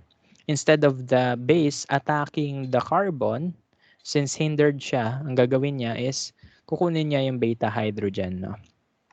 So like SN2, it follows a concerted mechanism, meaning nun all at once nangyayari lahat, no. Kukunin ni base yung hydrogen, yung bond ibabalik sa carbon, so magkaka-double bond ka and may loss of leaving group na. Okay? Tapos yung alkenes na discuss natin 'yan. So be familiar with the names, no. Yung iniwang kong naming sa inyo, itong natira, kayo na bahala mag-name diyan, ha. Okay. So yan. Alkene stability, mas stable ang trans kaysa sa cis kasi steric hindrance for the cis, na. So yun lang. The alkene stability, the more substituents, the better stability, no. So the more likely na siya ay Zaitsev, no. Cycloalkane stability, so mas stable ang cis na cycloalkane because of torsional strain, no. Okay, so E2 naman. So yun nga, sabi natin, we can have Zaitsev, pwedeng Hoffman, na. So Zaitsev is the more substituted alkene. Hoffman is the less substituted alkene, na. Depending on your base, you can either have Zaitsev or Hoffman. Sino yung major, sino yung minor. Kapag less hindered ang base mo, such as ethoxide, methoxide, and hydroxide, sila yung Zaitsev. Kapag more hindered ang base mo, such as tert butoxide, ito yung mga bases na yan, tert butoxide, isopropylamine, and triethylamine, so they will produce Hoffman products, no. Aatakihin nila yung hydrogens na marami kaysa sa onte, no. So yun lang yung concept dyan. So the bulky bases will abstract the hydrogen na marami, no. Yung yung unhindered bases, aatakihin nila yung hydrogen na onti lang. Okay? So, yun lang. So, sagutan nyo na lang to, DEF, with the other with the other items na iniwan ko sa inyo. Ito naman, side kwento lang yan, no? So, ang kwento lang dyan, minsan may cis, minsan may trans isomer. Bakit may ganon? Because of the rotation of your bonds, no. So as the bonds rotate before the reaction, you can either have staggered or eclipsed isomer, no. So yun. So kwento-kwento na lang yan, eme-eme lang yan, na. Okay? So next time, next meeting, we will proceed with the unimolecular reactions, SN1 and E1. No? So tapos na tayo sa SN2, E2. Tapusin na lang natin to with SN1 and E1 reaction. So medyo mahaba ba to? So ideally, you scan the PDF na, no? Kasi yun na, malapit na tayo matapos. And that means malapit na rin mag-midterm, malapit na rin mag-exam. No? So good luck po. No? By the way, dadalian ko lang naman yung topic dito, yung mga questions dito. No? So dadalian ko na lang siya para hindi kayo masyadong malito sa products. No? But of course, you can always practice. No? So you can use the yung textbook na binigay ko. So andito sa textbook yung mga answers. Teka lang, open ko ulit. No?